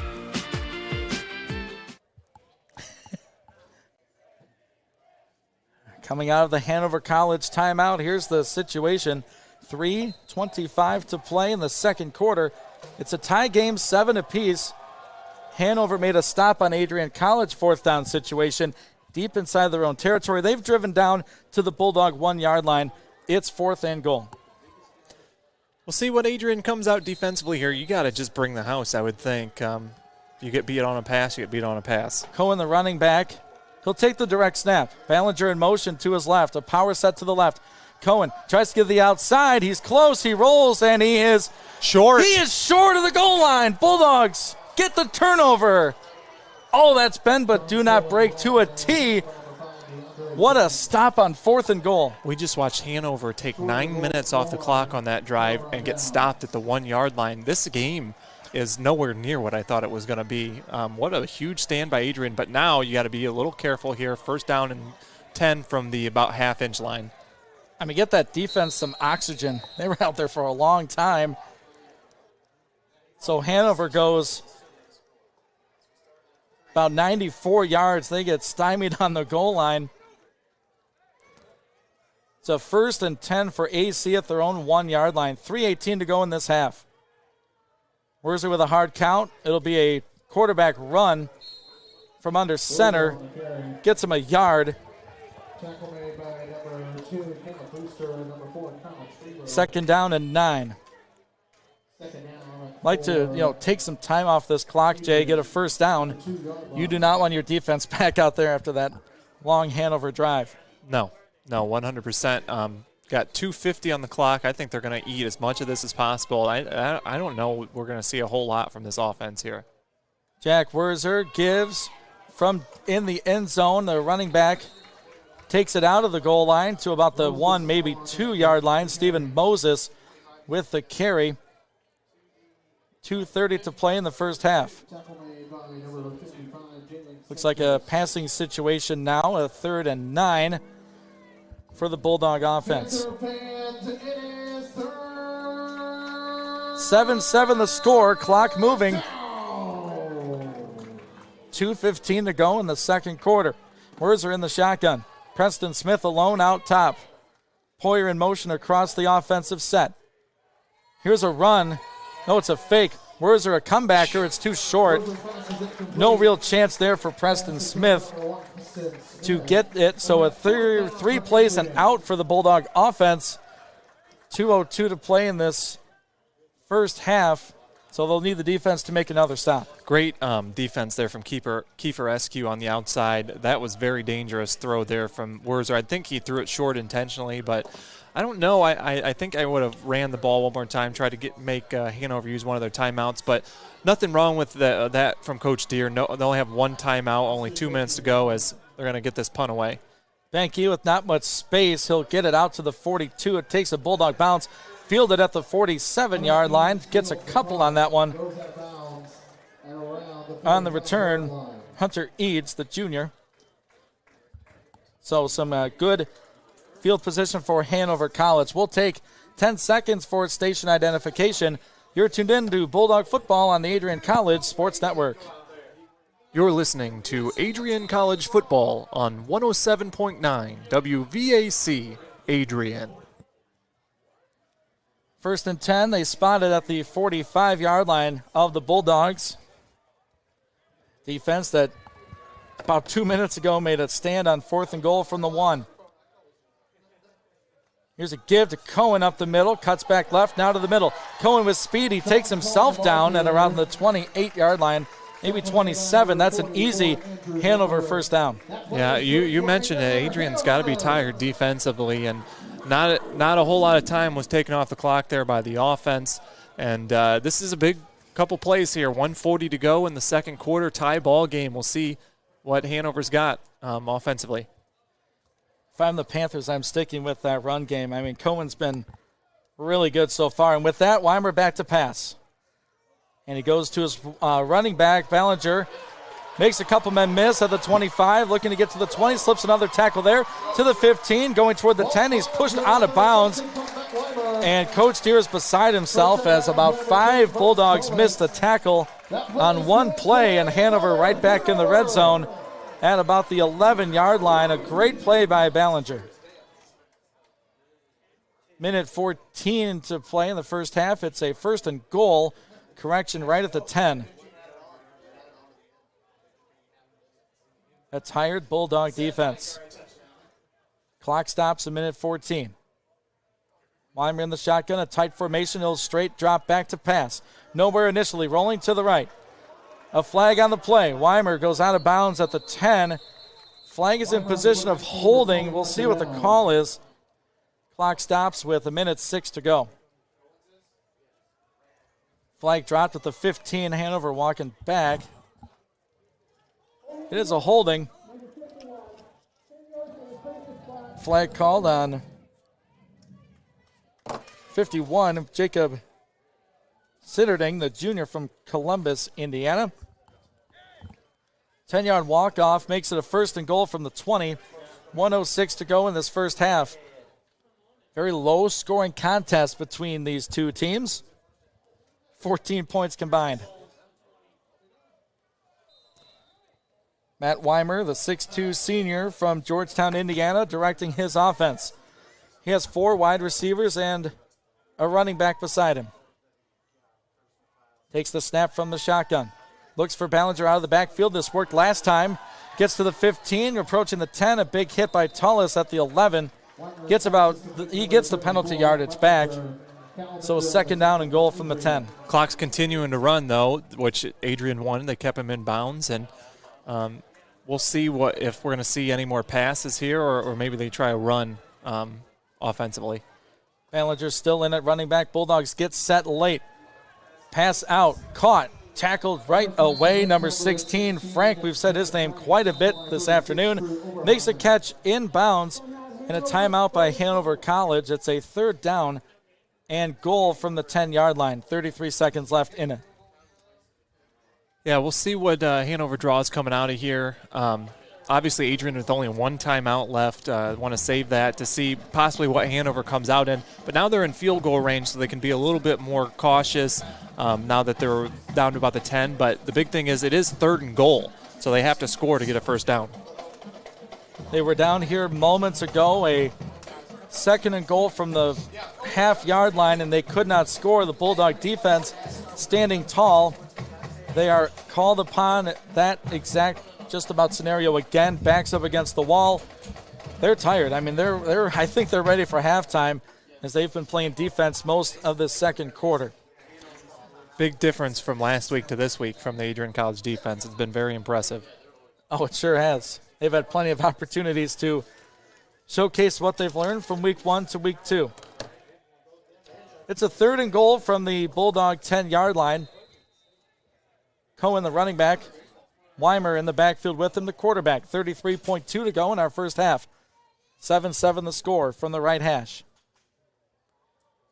Weimer looks middle, now looks left, nowhere to go. Being chased, rolls left, throws end zone, and it is too high and incomplete. Tight coverage by Tullis for Adrian College. Stephen Livers, the intended target, and they will trot out that field goal unit. Another good stop by the AC defense. What a great adjustment defensively in the secondary. They tried those crossing routes, which have been so successful all game long, covered those up, and then even kept him in the pocket enough to keep the coverage downfield.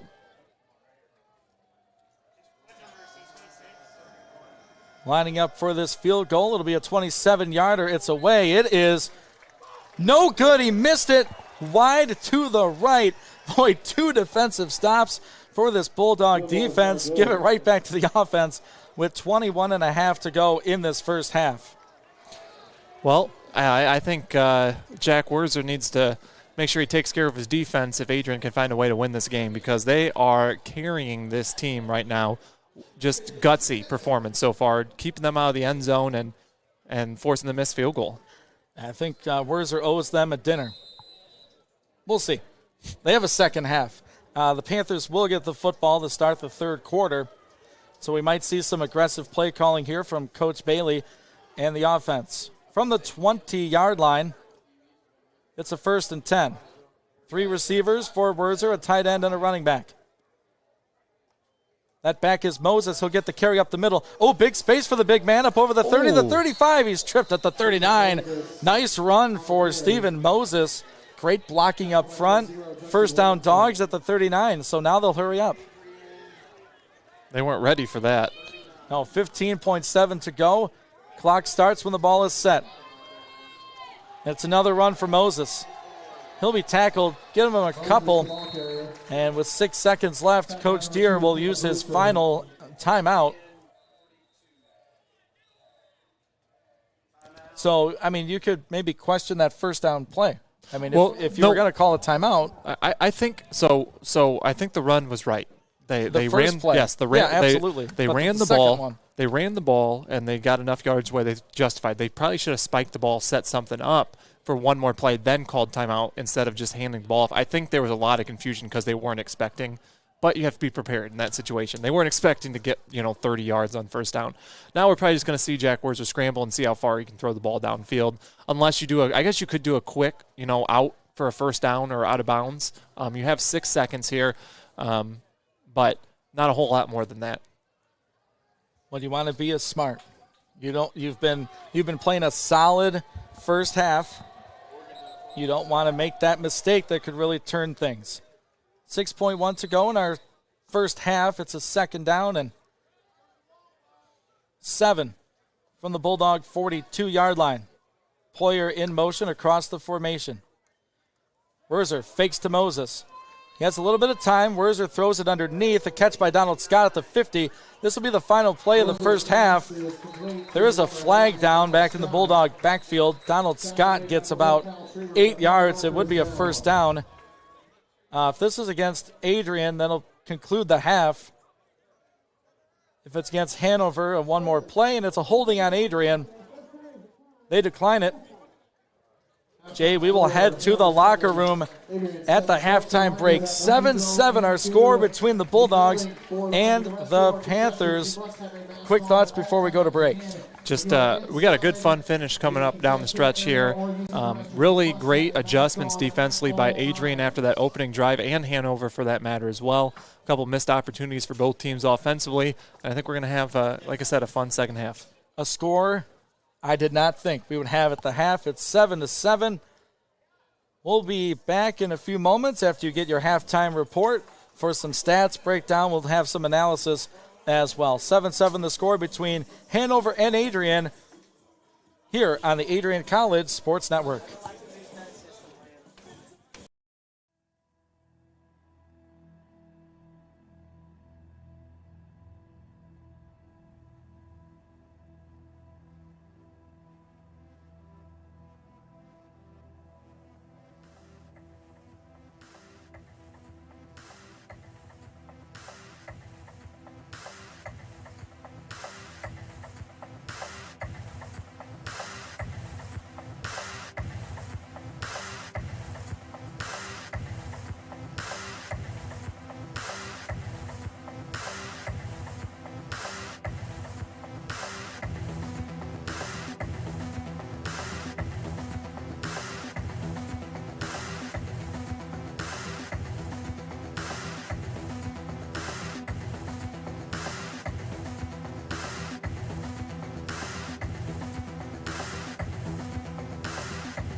Crosses over, back onto the far side.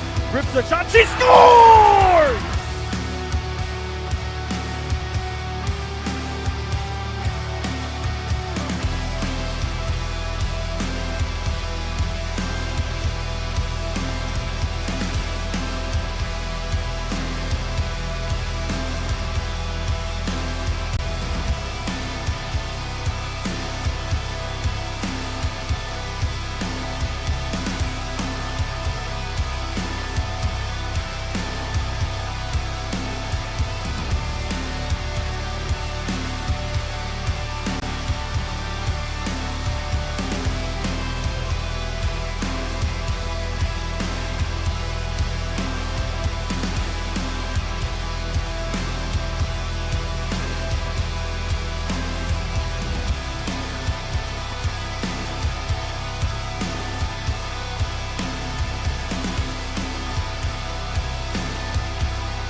I'm a DJ.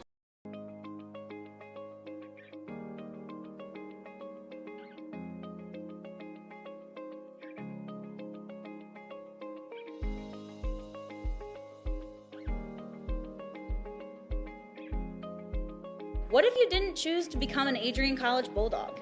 Surely you would have carried on with your education and could potentially be graduating elsewhere.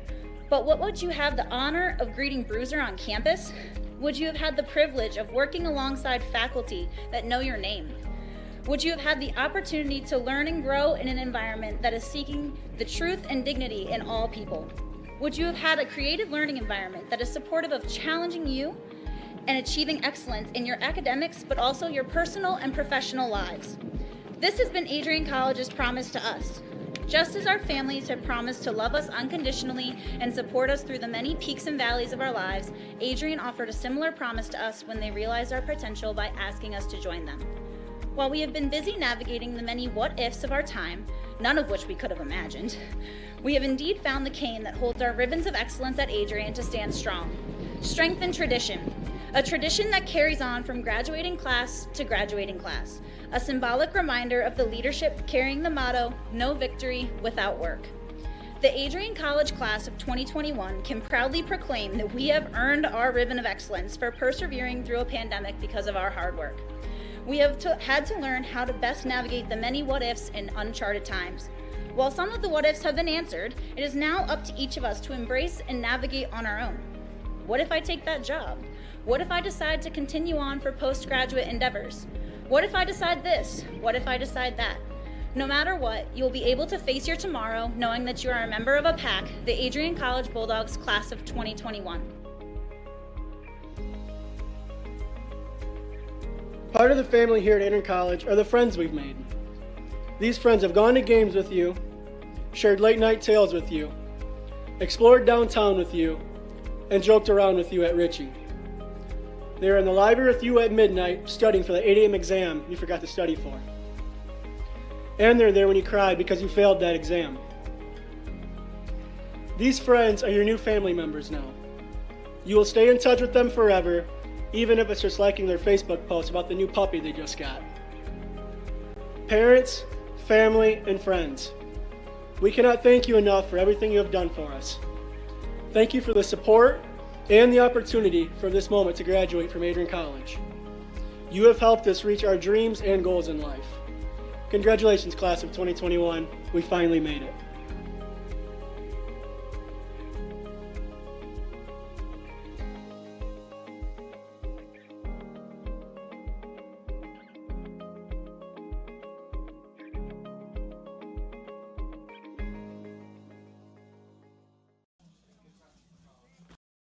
Welcome to Adrian, Michigan.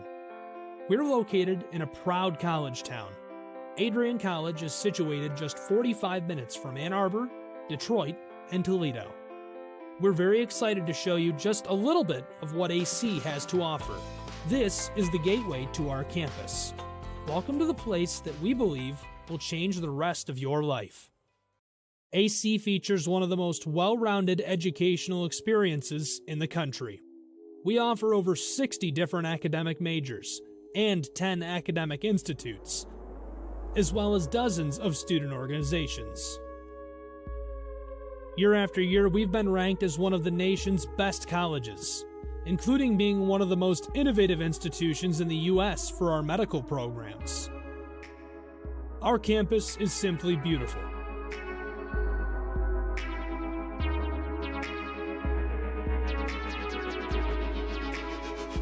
Our student-to-faculty ratio is an incredible 13-to-1. That means more attention for you and a much better overall learning environment.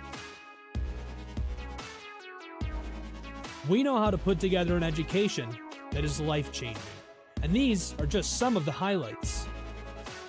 From our communication arts program, to our many performing arts, to the home of business on campus, to our sciences and medical studies, we have the spaces where you can grow into the professional that you want to become. Our first-year student experience is award-winning. You'll make lifelong friends here, meet mentors, and maybe even meet that special someone. The Kane Student Center is open 24 hours a day, and there's a lot going on here. The Bulldog Beanery has all of your hot drinks. Pause and Go is our on-campus convenience store. The bookstore is where you'll get all of your Bulldog gear, and you can just hang out and study in the skyboxes. not far away is the Shipman Library. The Shipman has quiet, relaxing spaces for you to study in. You can check out books from thousands of libraries around the country, and the Shipman is open 24 hours as well for your convenience. There are hundreds of learning opportunities on campus. In addition to the arts and beautiful facilities, Adrian College is known for its athletic programs. There is nothing like a Saturday game day here in Adrian. The Bulldog football team are 11-time MIAA champions. At Docking Stadium, fans watch soccer, lacrosse, football, and more. Just a few hundred yards away, Adrian College's basketball teams compete. In addition to basketball, fans can enjoy wrestling, acro and tumbling, and volleyball here. We also have a state-of-the-art weight room available to all of our students. When things heat up too much on campus, you can cool off with our ice sports. Our NCAA ice hockey teams are constantly battling in the national playoffs. Just a quick walk down the service drive, we feature one of the best baseball and softball programs in the nation at our level. Soon you'll be able to cross the street and watch men's and women's rugby take to the pitch as well.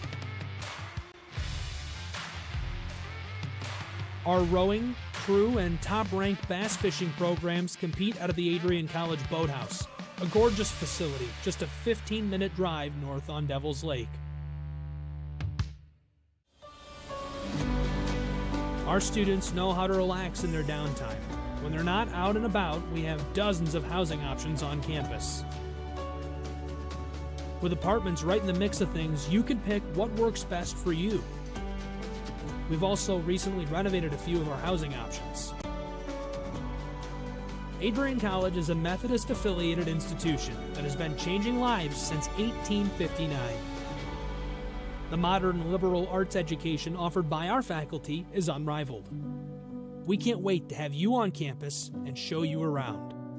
Visit adrian.edu to schedule a full campus visit today. That side of the ball, I mean, there's no other way to put it. Bulldogs get a goal line stand. It was 3 plays from the 1-yard line. Hanover could not score, and then they hold on the next possession to force a field goal attempt. Hanover misses, and that's where it's been. I mean, I didn't personally see this coming based on last week. No, well, I didn't see it coming as of about 10 minutes ago in the first quarter. This game started off with a lot of fireworks. Jack Werzer, the numbers may not show how I thought he played in the first half. I thought he was very good with the football. He did have the 1 interception, but it was basically like a punt. And the Bulldogs just did what they had to do to keep in this game. Now, they may have to make a few plays offensively here down the stretch, but I just think that this second half may come down to quarterback play because both teams are trying to stop the run. Hanover has run 12 more plays than the Bulldogs. They are outgaining them by almost 50 yards at 242 to 194 for the Bulldogs and the Panthers. First downs favor the Panthers, 13-9, and rushing favors the Panthers as Mr. Cohen's having a really good afternoon, 114 yards combined between him and Ballinger on 24 carries. Passing yards favors Jack Werzer slightly, 150 to 128. Time of possession, that's heavily favoring Hanover, 17:43 to 12:17, and converting third downs help that. Running the ball helps that. I mean, they took up a vast majority of that second quarter clock on one drive. Yeah, that was just a crazy chain of events there. It looked like they were going to take the ball down and score a touchdown and not leave any time at all for Adrian to score, and instead Adrian cracks back and forces a 4th down stop, and then also they end up having to punt the ball back and stop them and force a field goal.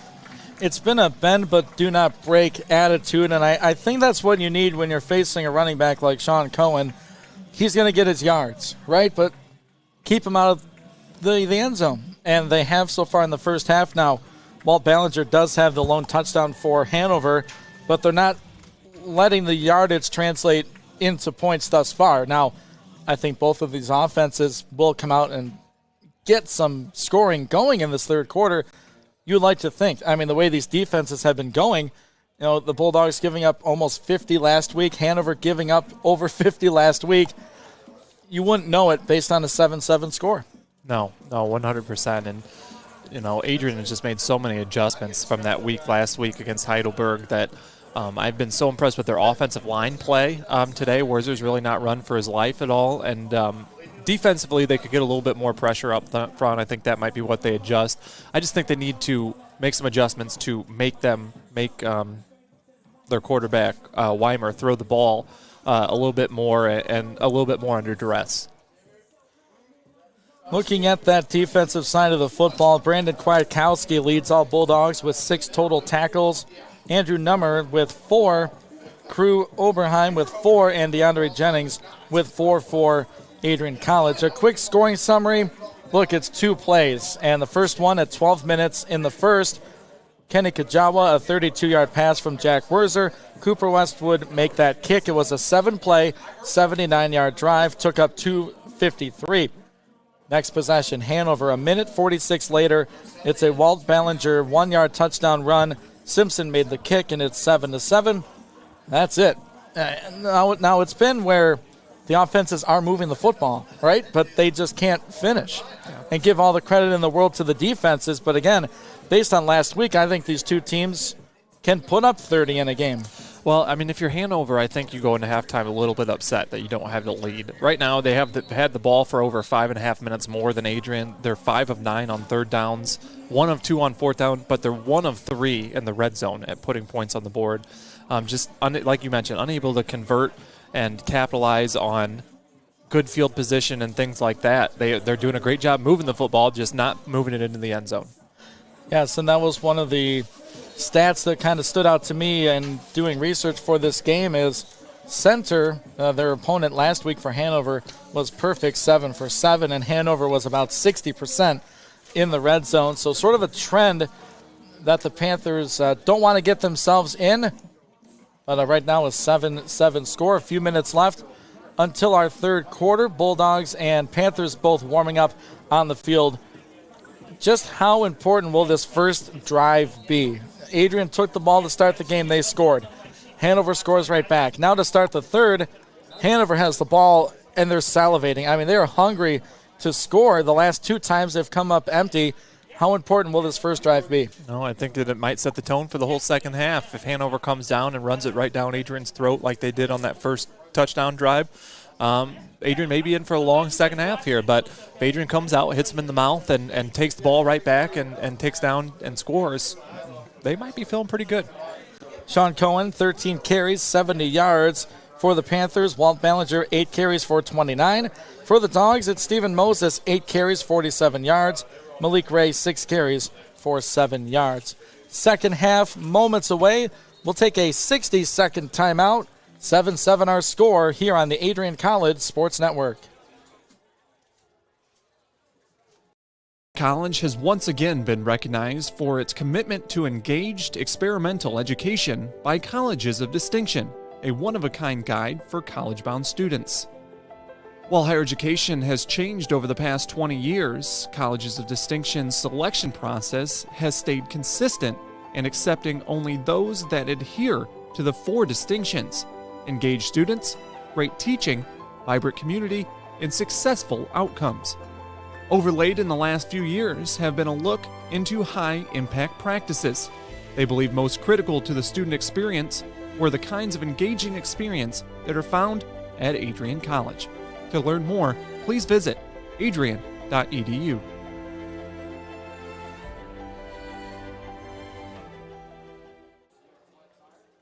Adrian College has once again been recognized.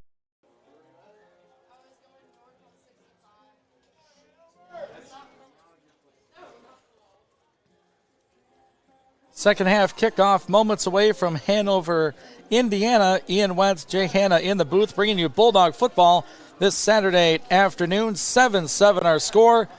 Hanover set to get this ball to start the third quarter, and as Jay mentioned before the break, it could be monumental in terms of how this second half unfolds, because the first half was all defenses. At some point, you would think they'll bend and break, but who will break first? It might open up a floodgate. Yeah, you're 100%. We could still see that high-scoring game. It just may all come in the second half. Right. I'm ready to go. The clock has 15 minutes up on it for the third quarter. Austin Benke and the kickoff unit set to go for Adrian College as they trot out onto the field. Adrian received the opening kickoff and scored. Hanover answered, and that's been it in terms of scoring in this contest. Hanover definitely feels like they've left some points out on the field. As we get going for half number 2, Ian Went, Jay Hanna with you. Thanks for making us a part of your afternoon on the Adrian College Sports Network. Here's the run-up and the kick. This will be fielded at the 5-yard line. Looking to the middle, gets a couple of blocks there. Tripped up at the 25 and forward to about the 33-yard line. Big time return. 1st and 10 from the 33. Kenny Kajawa on that tackle. He's been all over the field for Coach Deere. Yep. This is where it starts out. A good field position here, though, for Hanover. And we'll see. They've been relying on the run pretty heavy here offensively. Maybe make an adjustment here in the second half and switch it up. Ball on the left hash. Matt Weimer, the senior, at quarterback. 2 running backs, 1 to either side. It's a fake to Cohen, a speed option to Ballinger. He'll get around 4 yards. He's knocked out of bounds by the Bulldog defender. It's number 23, Tyrell Diener. The physical corner stands at 6 foot from Sarasota, Florida. Made that tackle. Yeah, that was pretty well covered, honestly, defensively by the Bulldogs. Forced it all the way to the sidelines and really only gave up about a 3-yard gain on first down. A new look for that Panthers offense. Haven't really seen the option so far today. Here's a straight drop back. Bulldogs bring some pressure. Can they get home? No, a slant is caught right near the sticks. That's Jared Frank, and he's a yard short. Put him at the 42-yard line. Bryce Tullis on that tackle for the Bulldogs. Sets up a 3rd and 1. Hanover to the line quickly. Tempo change here. 3rd and 1. Here's Cohen. He's close. Oh, he may have fallen forward. I think they'll give him the yard. Wiseman on that tackle, and that was extremely close, but a first down for the Panthers. Yep, and this is kind of what Hanover did in the first half was, use all 3 downs to get that first down and eat up a lot of clock, and it's looking very similar to how their offense looked there in the first half. Not too much vertical action I've noticed here for Hanover. 1st and 10 at their own 43. Quarterback back. Now they go deep, going for Frank. Oh, and met right where the ball came to the receiver, as Adrian's number 44 was right there. He may have had a chance to play on the ball. Andrew Nummer, the junior from Lakeview, that ball kind of floated up there. He went for the receiver instead of the football. Yeah, that was questionable. It could have been possible pass interference on that play just because he never got his head turned around, but he had an interception. That ball kind of floated in the air if he would have just turned and looked at it, but right on cue, they go vertical, right? Yep, that's how it happens. I think the coaches are listening. Here's a run, and he's going to slip down. No gain on the play. New running back in this contest, it looks like. Number 26 on that carry. That was Blake Huffman, the freshman from Columbus, Indiana. Yeah, that was a big play, though, slipping up there. Now we got a 3rd and 10 near midfield, and the Bulldogs set up nicely here if they can get a stop. We'll credit the turf with half a tackle on the 2nd down run. Clock moving. First 2 minutes expired in the 3rd quarter. 3rd and 10 from the 42. Quarterback, straight drop back, goes over the middle. Pass too high, incomplete. Diener on the coverage. Pass a little too high. Number 3, the intended target. That was Lightfoot, the junior, 6'4". He overthrew 6'4". That's tough to do. Panthers forced to punt. Yeah, Hanover coaching staff looking for a pass interference on that play as well. Maybe a little low contact as he jumped, but the ball was way too high to be caught. And Bulldog defense steps up right off the bat. Unless it's egregious, I think they're letting these corners and safeties play very physical here this afternoon. I mean, certainly if you're a coach, you're going to argue for that on both sides. Here's a nice high punt fielded by Kwiatkowski at the 19. He'll get near the 25, and that's where he's met by a host of Panthers. Or is it a pack of Panthers? I'm going to go with pack, right? Pack sounds that better. Sounds right. It's a good alliteration. Yeah, pack of Panthers at the 26-yard line.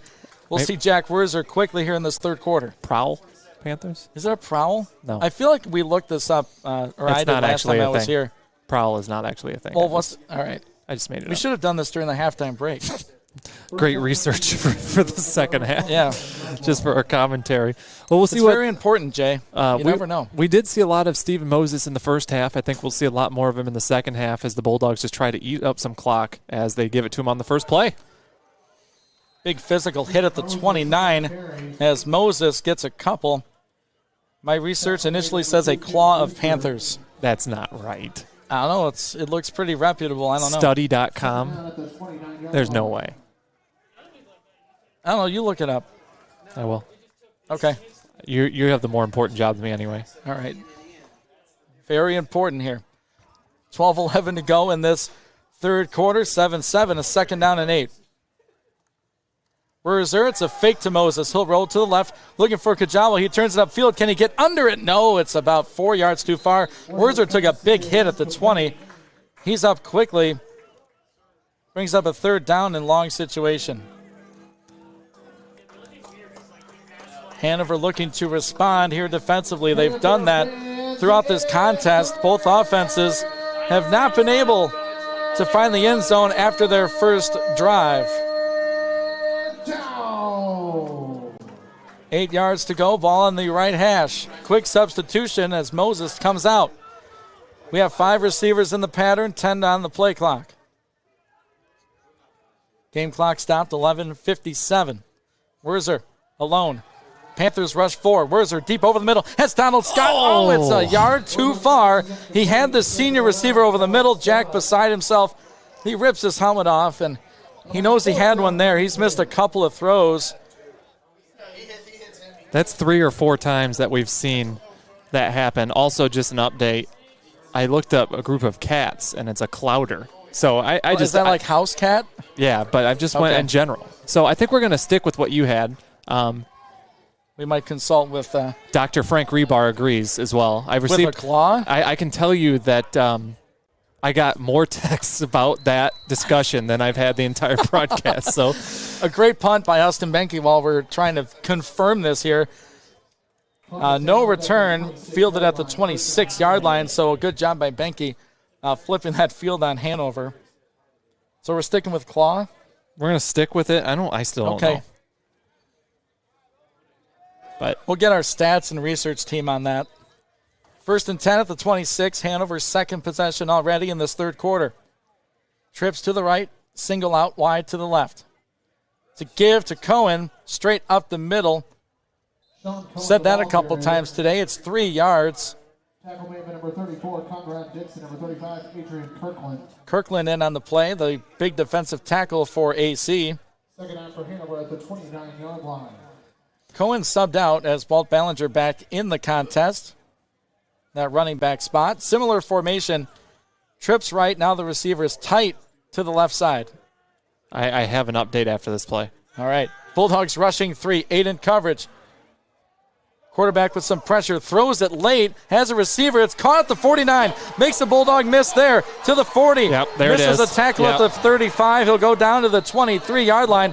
There is a flag down around the Adrian College 35. It's a block in the back. It was very obvious right in front of the official. So that's going to come back a ways, but a great throw from Weimer and under duress, just finding a wide open receiver. In all likelihood, a first down, but take about 20 yards or so off of that play. The flag is right at the 40 of Adrian College. So they're going to be back towards midfield, I think. From the initial play, it looked like a block in the back. That's right in front of the AC bench, and that is the call. And the flag called on Frank. Yeah, it was still a first down, but take 15 off. It was unnecessary, too. I'm sure they're not completely thrilled with with that result, but it is a first down, like you said. Correction, a 10-yard penalty for blocking the back. First down. Ball right at the 50. 50-yard line. Panthers going from left to right here in this third quarter.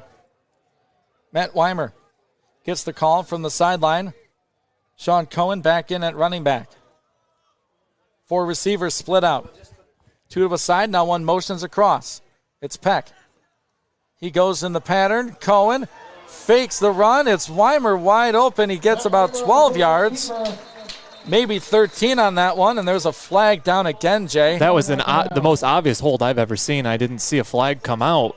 A guy for Adrian, number 44, that would be Nyborg, was having his jersey yanked, and he was unable to get to the ball there. So this one's coming back as well. Penalty right at the Adrian 45-yard line. So 10 yards from that. We'll move it back now to the Hanover 45. It was actually Andrew Nummer, my fault. First down and 15 yards to go from the 45-yard line. After all of that, a 2nd and 15.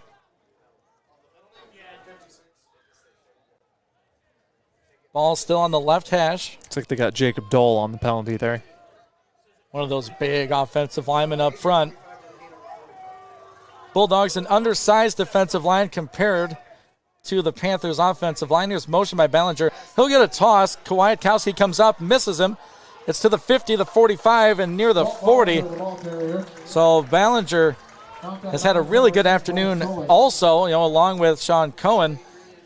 Gets about 10, 12 yards, gives him a 3rd down and 3 yards. Yeah, that was a play that Adrian did not want to give up. Have him pinned back, 1st down and 15. And, just a kind of a lack of discipline there on the outside to force him out of bounds, I guess. So many penalties. Correction for me, that's a 2nd and 3. At the 43 of Adrian College, it's a fake to Cohen. Quarterback going deep. He's got a receiver. It's dropped at the 10-yard line. Oh, he had a walk-in score. It goes right through Hunter Eads' hands. And he is beside himself as a 2nd down shot down the field. That's really the longest pass we've seen thrown by Weimer in this game. It was a beautiful throw from Weimer as well, too, unfortunately, for Hanover. We've seen that so many times from Adrian, and all the passes have been long. That one was right on the money and right through his hands. 3rd down and 3. It's a give. Cohen has the 1st down and much more. Breaks it out to the 35, the 30. Has speed at the 25-20. 15-10. He's out of bounds inside the 10-yard line. Kwiatkowski saved a touchdown. It's a 1st and goal Panthers at the Adrian College 9. Yeah, he's just so good that you can't bottom him up for long. He finally made a nice cut back down the left side there and broke free for an extra 30 yards when he got a little pressure up the middle there. Panthers now trying to shed those demons from 2 prior drives in the red zone. Came away empty. A 4th down stop by the AC defense at the 1 and a missed field goal. 9:05 to play in the 3rd. It's a give to Cohen. Oh, he gets met in the backfield. Minder makes a play. There we go at the 10-yard line, maybe the 11. One of the few losses for this Panther running back. Yeah, that was good aggressive defense from the Bulldogs, but we've seen this a couple times. They're deep in the red zone here, and they've been unable to capitalize 2 out of the 3 times they've been in the red zone. So we'll see how Adrian adjusts if they can continue that bend but don't break defense. Weimer in the pistol. Running back behind him, tight receivers to either side. It's a fake to Ballinger. Weimer rolling. He has 3 receivers in the end zone. They're all covered up. Until the very last moment, the pass is caught and a touchdown for the Panthers. Yeah, they take the lead. That was very nicely drawn up and a good adjustment offensively by number 39 for Hanover. That would be George Kurtz, the senior tight end. Oh, 38 now. Thank you. So George Kurtz, 38 or 39. Yeah, so he was drifting around the field, waited to see what the Adrian defender was doing, and once he came up on the quarterback, he was wide open in the end zone for the touchdown.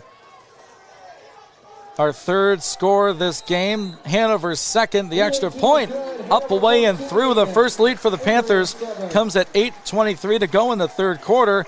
Bulldogs need an answer. Jack Werzer on the offense back after this 30-second timeout. You're listening to Bulldog Football on the Adrian College Sports Network. Television has the pleasure of airing all Adrian College football games this 2021 football season. And along for the ride are these wonderful sponsors, including the Adrian College Bookstore, Gurgin Insurance Agency, Carlton Lodge, and sponsoring each week's player of the game, Hungry Howie's Pizza. Be sure to stay tuned to the end of each broadcast to see who was named Hungry Howie's Player of the Game.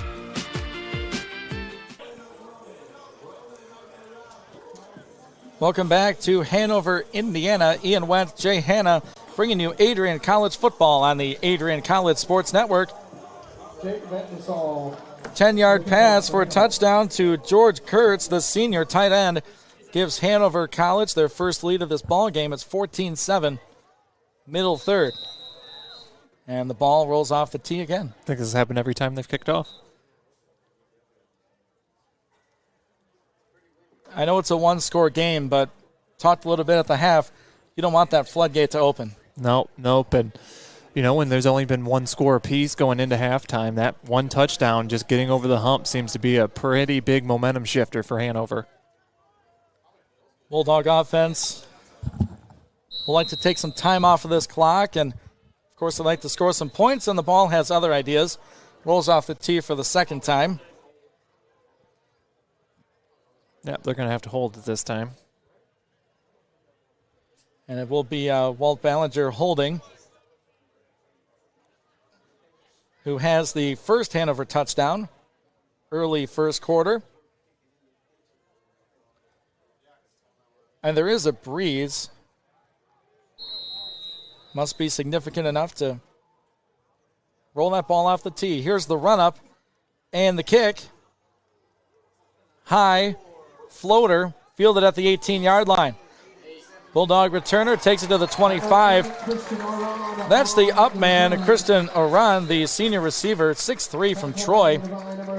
Got about 6 yards on that return. He's out there to block, Jay. He's not used to fielding those kicks, but he did a solid job. Did as good as he could have done there. Yes. So this will be a big possession here for the Bulldogs. Need to at least get some positive momentum offensively, give their defense a break, and obviously points are at a premium right now. Bet this offense is they've been so close on these deep throws. You see how high up or how brought in the safeties are. Smith might have a one-on-one. Instead, it's a run from Moses. He's stuffed in the backfield. He might get to the line of scrimmage. No, he won't. Loss of a yard on a first down carry. Yep, Adrian's going to have to find a different strategy offensively. They've tried to do that about 3 straight times with Stephen Moses on first down, and it just has not worked, any of them. Credit to Hanover's defense making those adjustments. 3 receivers split out wide for Werzer on the offense. And it's another run to Moses. He goes down in the backfield. Almost took the handoff, was number 55, Jaleem Santos, the freshman from Georgia. Makes a 3-yard loss out of that one, and 2 runs, minus 3 yards for AC. Yeah, very upset Stephen Moses after that play, too. He barely touched the ball when he was hit. And so, but again, 2 runs for negative yards sets up a 3rd and 14, and not where the Bulldogs want to be, deep in their own territory. 3 wideouts, a tight end and a running back for Jack Werzer. Has time initially. Throws far side. Preston Smith, he goes up, he caught it. Oh, he's right there at the marker. He might be half a yard short. That was a really contested grab for the young man. He went up and got it. It's a 4th down at the 35. Decision time for Coach Deere, Coach Bailey, and the Bulldog offense. Tell you that those 2 runs from Stephen Moses to start off this drive may not make me too confident, but he's going to go for it. Trailing by 7, 4th and 1 at the 35. Werzer in the shotgun. Whistle and a timeout from the Hanover sideline. They'll take it. We'll take one with them. We'll be back. It's a 4th and 1. Adrian, when we come back, a 30-second timeout on the Adrian College Sports Network. Television has the pleasure of airing all Adrian College football games this 2021 football season. And along for the ride are these wonderful sponsors, including the Adrian College Bookstore, Gurgin Insurance Agency, Carlton Lodge, and sponsoring each week's player of the game, Hungry Howie's Pizza. Be sure to stay tuned to the end of each broadcast to see who is named Hungry Howie's Player of the Game.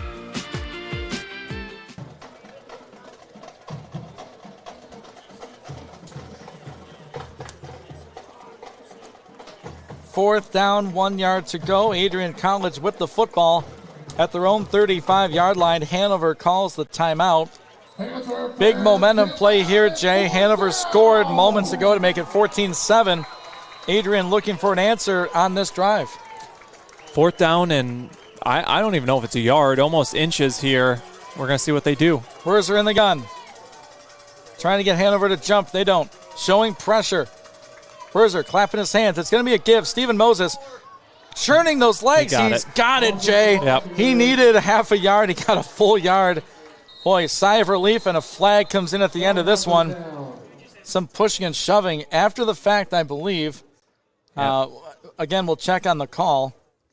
Yeah, regardless, it's going to be a first down, which huge play, and a great job by Coach Deere and Coach Bailey in the offense using that kind of mix-up count there to get enough to get that first down. Dead ball foul, so after the play, unsportsmanlike conduct, number 5 for the defense for Hanover.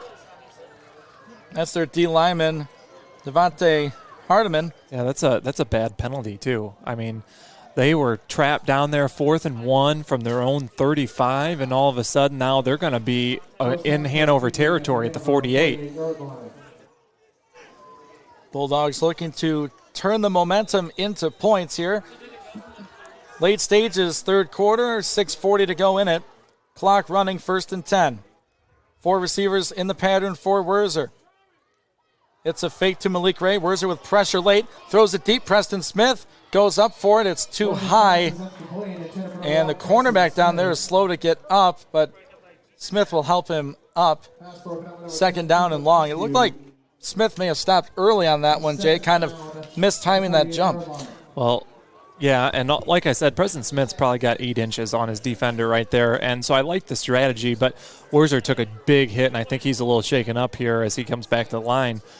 Just not a very well-thrown ball, and I think the pressure was that. So, but on the outside here, we have Sessler one-on-one. Keep an eye out for that. Safety's playing up again, and it's going to be a fake over the middle. Wurzer throws. It's nearly intercepted through the hands of Donald Scott, and then hits number 7, the defensive back, Brody Luker, the sophomore. That was an opportunity for Hanover. It was a bang-bang play. Nonetheless, brings up a 3rd and 10. See, and Sessler 6'3", Preston Smith 6'5", going against defenders that are 5'7" and 5'10". These are the situations where you use that to your advantage. We'll see as also Kujawa back on the field. We haven't seen him in a little while. Adrian converted a 4th and a yard earlier. This is a 3rd down and 10. Wurzer, some pressure late, steps up into the pocket. He'll get to the 50, and that's it. I mean, Wurzer with no time at all to throw that football, Jay. Hanover's defense right there. Jalen Santos in on the action. It's 4th down and long, and Bulldog is down. That's Wurzer. Yeah, Wurzer, I think he landed on his shoulder maybe on that play. The team is yelling to get some help. So not a good sign for the Bulldogs there as he kind of got driven into the ground under that. I think maybe left shoulder. Wurzer on his back at the 50-yard line. We'll take a 60-second break while they check on him. 6:07 to go in the third. Hanover 14, Adrian 7. 60-second timeout on the Adrian College Sports Network.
And during that break, we had Austin Benke just dropping one down, a 48-yard punt right at the 1-yard line, Jay. That bounced at the 9 of Hanover and just died right there. Well, and most importantly, we saw Jack Werzer walk off under his own power. We don't have an update or anything like that, but we do see on the sidelines warming up, it looks like maybe Brandon Nelson, I believe, the sophomore, number 15, if I can see far enough down there, warming up. So we'll see when we get an update from Werzer.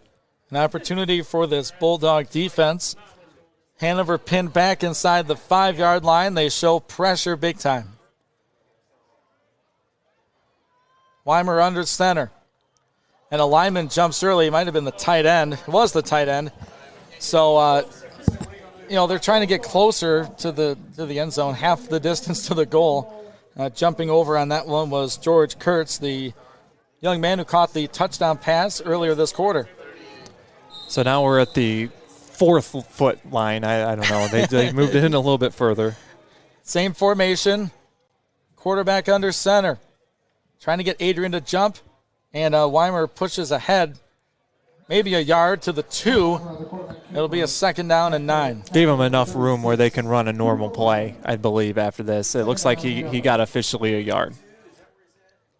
Hanover's been in this situation before, started a drive at their own 3, drove down to the Adrian College 1 and did not score. Obviously, they don't want to do that again. They don't. Different end result. A 95-yard drive is nice, though. A 2nd down and 9. The first man through gets it. It's Walt Ballinger. Give him a yard, maybe 2. 3rd down and about 7 yards to go from the 4. Now, I do believe Hanover with the touchdown lead is going to be conservative here, but just remember how wide open the receiver was for the touchdown down the middle of the field on that last drive. So be aware of maybe a play-action fake right here down. They have room now. They're at the 5-yard line. They need 6 yards. This is a critical play right here. We'll see what Hanover elects to do.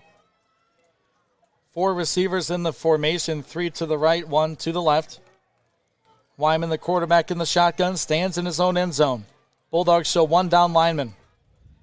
They rush 4. Weimer with time, rolling to the left now, looking for an adjustment to be made. It is. It's caught at the 28-yard line, and the reception by Jared Frank. He's all the way up to the Hanover 35, and he's down right on the Bulldog sideline. Yeah, he's down hard. Yeah, he's hurt. What a great adjustment by him on that route, too, to cut back when he saw Weimer scrambling. It's been the difference sort of in the contest between pressure. Adrian gets some pressure, and Weimer able to get extra time to throw that football. Jack, at least in this 3rd quarter, hasn't had really any time. They're going to check on Jared Frank. We'll take a 60-second break. Hanover still leads it 14-7, 4:24 to go in this 3rd quarter. We'll be back on the Adrian College Sports Network.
He's still to the presentation of Bulldog football on ACTV and WVAC Adrian 107.9 FM, an Adrian College Media House production.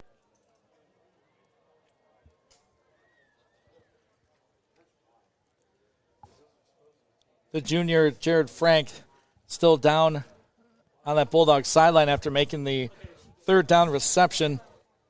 Got the ball to the 34. He's still being attended to by the coaching staff.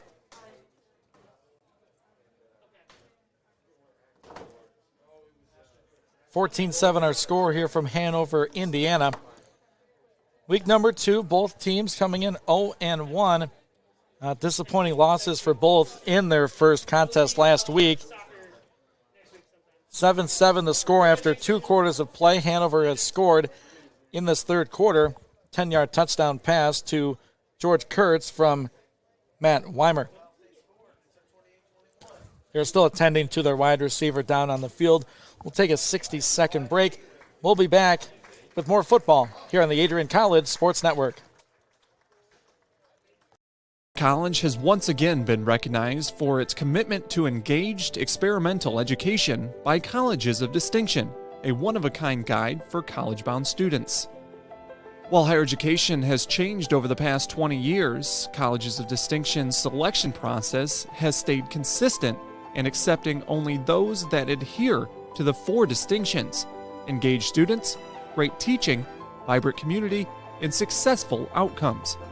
Overlaid in the last few years have been a look into high-impact practices. They believe most critical to the student experience were the kinds of engaging experience that are found at Adrian College. To learn more, please visit adrian.edu.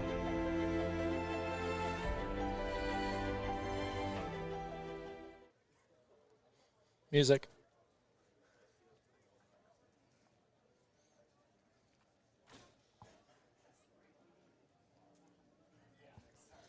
Welcome back on the Adrian College Sports Network. Jared Frank able to walk off under his own power. We hope he's okay. He's been a very impactful piece for this Hanover offense. He has 5 catches on the day, 70 yards for Hanover. It's a first down from their own 35. This one's a gift to Sean Cohen. Hit at the 36, falls forward to the 38-yard line. And that's what you like to see from your running back as they fall forward. Yeah, well, that's what he does. He just runs hard, and there's going to be very few opportunities that we see him fall backwards at all in this game. Over 100 yards already. Under 4 minutes to play in our third quarter.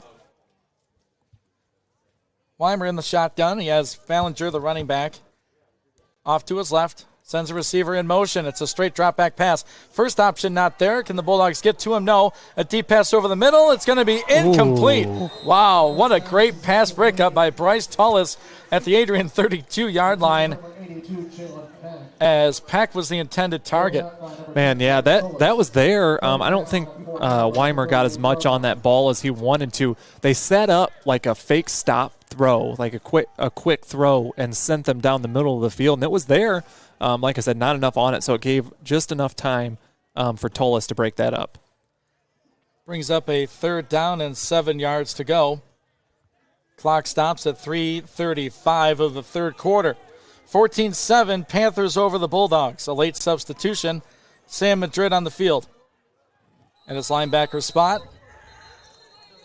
And a whistle, and I think a delay of game possibly against Hanover. No, they're going to give him a timeout. I mean, a late substitution for AC forces a Hanover timeout. 3rd down and 7 on the field. Yeah, I think there might have been a clock issue on that play, but Hanover, it ends up benefiting Adrian. They forced to use one of their timeouts here early in the second half. Not too many Adrian fans made the trip today, so hopefully a lot of people listening in. This has been a really fun football game. We weren't sure what to expect. We thought maybe a high-scoring affair, maybe the team that makes the last defensive stop, but really both these two defenses have played exceptionally well, and I've been so impressed with how Adrian's adjusted to the run game. I mean, outside of that last big run coming from Cohen, going down the left side when he cut that, they've done a good job of limiting big plays here in the second half. You have to not let it get to you mentally. You know he's going to get his yardage, but you're right. They've made some very good adjustments from week 1 where they got ran all over into this week number 2. A big 3rd down and 7. Hanover football at their own 37-yard line. Weimer back to pass. Looking deep middle, throws. Almost intercepted. Diener cuts in front of that one. It falls incomplete, and a 4th down upcoming. Talking to defensive coordinator Eric Tayala after the game last week, I said, we gave up a lot of points here, but was there a position or player that you thought played really well? He said the cornerbacks played really well, and he thought Heidelberg's receivers were the best they were going to see all year. We see Diener make a play on third down. Yeah, they keep trying to run those crossing patterns across the middle of the field, and that time Diener ran it for him. Good job jumping the route and almost getting the interception. A low snap is fielded and booted away. The Bulldogs let it bounce. It'll take a Panthers roll to the 19, maybe the 18. It'll be the 18-yard line. Adrian trails it by 7 here in the third quarter, 3:15 to go in it. Thanks for tuning in to Bulldog Football here on the Adrian College Sports Network. Ian Wendt, Jay Hanna, making the fun 5-hour drive, right? It was fun? It's fun for a bit. Okay. The first 2 hours are fun, and then the next 3. Maybe we just need to work on the college to get us a private jet or something like that, make this about a 30-minute trip. You have the connection. Make it happen, Jay. We have a long one coming up in a couple weeks. Here's a run from Moses. What blocking on that stretch play? Moses, 10 yards plus. He's at the 30-yard line. Stephen Moses, give me the rock. I'm hungry. Give him 12 and a Bulldog first down. Yeah, we saw him get a little heated with his offensive lineman last drive. That time they opened up a big hole for him. Good job breaking free and giving the Bulldogs a little space to breathe. Moses stays in the backfield. He's to the left of senior quarterback Jack Werzer. A fake to Moses. Stays in the block. Werzer going deep to Preston Smith. Yep. Tied up and a flag thrown in. Now, if I'm Hanover, I'm saying that was an uncatchable ball.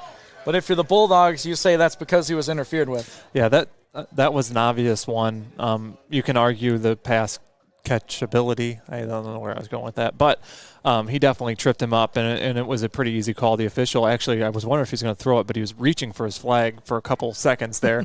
And, that was a great job by Werzer recognizing the single coverage on the outside. He had a step on the outside. I think that was Sesslar. And, moving the sticks easy there. I mean, it's been pretty consistent, Jay, with these Bulldog receivers. They've been able to get behind these undersized Hanover corners, and it's just been, Jack hitting those throws. Yeah, there's been a lot of balls that we wish could have been just about a yard or two shorter. Now, that being said, it's really good to see Werzer back out there as Moses carries this first down. He carries a couple Panthers with him. Look at Stephen Moses, 15, 16 yards. Give that man the football. Stephen Moses, 2 huge carries on this drive. He's pumped up. Good blocking up front and a first down inside Panthers territory. Yeah, we didn't even make note that Werzer was back out on the field. That's our bad. But yeah, he seems to be okay, and Stephen Moses seems to be okay as well. Yeah, something was said on that sideline after that last drive. We probably cannot repeat it on the air. Here's Moses again. He leans forward with those shoulder pads. Number 24 gets 2 on a first down carry. 2nd and 8 from the 37-yard line. I think he's going to need a breather pretty quick. That's about 3 straight really hard runs that he's had. And there he goes. Yeah, Malik Ray comes in and gives him a playoff. He deserves it. That stuff shows up on film. It really does. We'll see the young man from Hudson in at running back. 2nd down and 8 yards to go. 3 receivers left, 1 to the right. Sesslar up at the top. Kajawa and Scott in the slot. It's a run to Malik Ray. Gets 5, 6, maybe 7. He's down to the 30-yard line of Hanover. Or is it the 29? The officials Yep, first down. give him a first down. The far side said it was short. Near side said he got it. Very liberal with the close yardage situations, Jay. Yeah, they have been. Offenses love it. Defenses hate it. Yeah, but the big news is Adrian inside the 30-yard line now. 1 minute to go in the third. Easily the best possession they've had here in the second half. How will this finish? Poyer goes in motion from left to right. It's a fake to Malik Ray. Werzer looking. He's got Palace wide open at the 3. It's caught. He walks in. Touchdown, Bulldogs. 1 point away from tying this contest. Palace cut to the post and scored. Werzer hit him for a 29-yard touchdown score. Yeah, I was too busy focusing on Sesslar on the outside. He was in a bit of a tussling match with his defensive back, and he was open short. I didn't even see Palace wide open. Nobody around him. That was the easiest throw Werzer's made all day. Wasn't he? Put it on the money. So here's Cooper Weston for the PAT, the young man who just caught the touchdown. Gates Palace will hold for West. to tie this game up at 14 apiece. Snap, hold, kick. They're all good. We're tied up at 14. An offensive explosion in the third quarter. It's 14 apiece, 1:02 left in the third. We'll take a 30-second break. Hanover's turn when we come back on the Adrian College Sports Network. Television has the pleasure of airing all Adrian College football games this 2021 football season. And along for the ride are these wonderful sponsors, including the Adrian College Bookstore, Gurgin Insurance Agency, Carlton Lodge, and sponsoring each week's player of the game, Hungry Howie's Pizza. Be sure to stay tuned to the end of each broadcast to see who is named Hungry Howie's Player of the Game.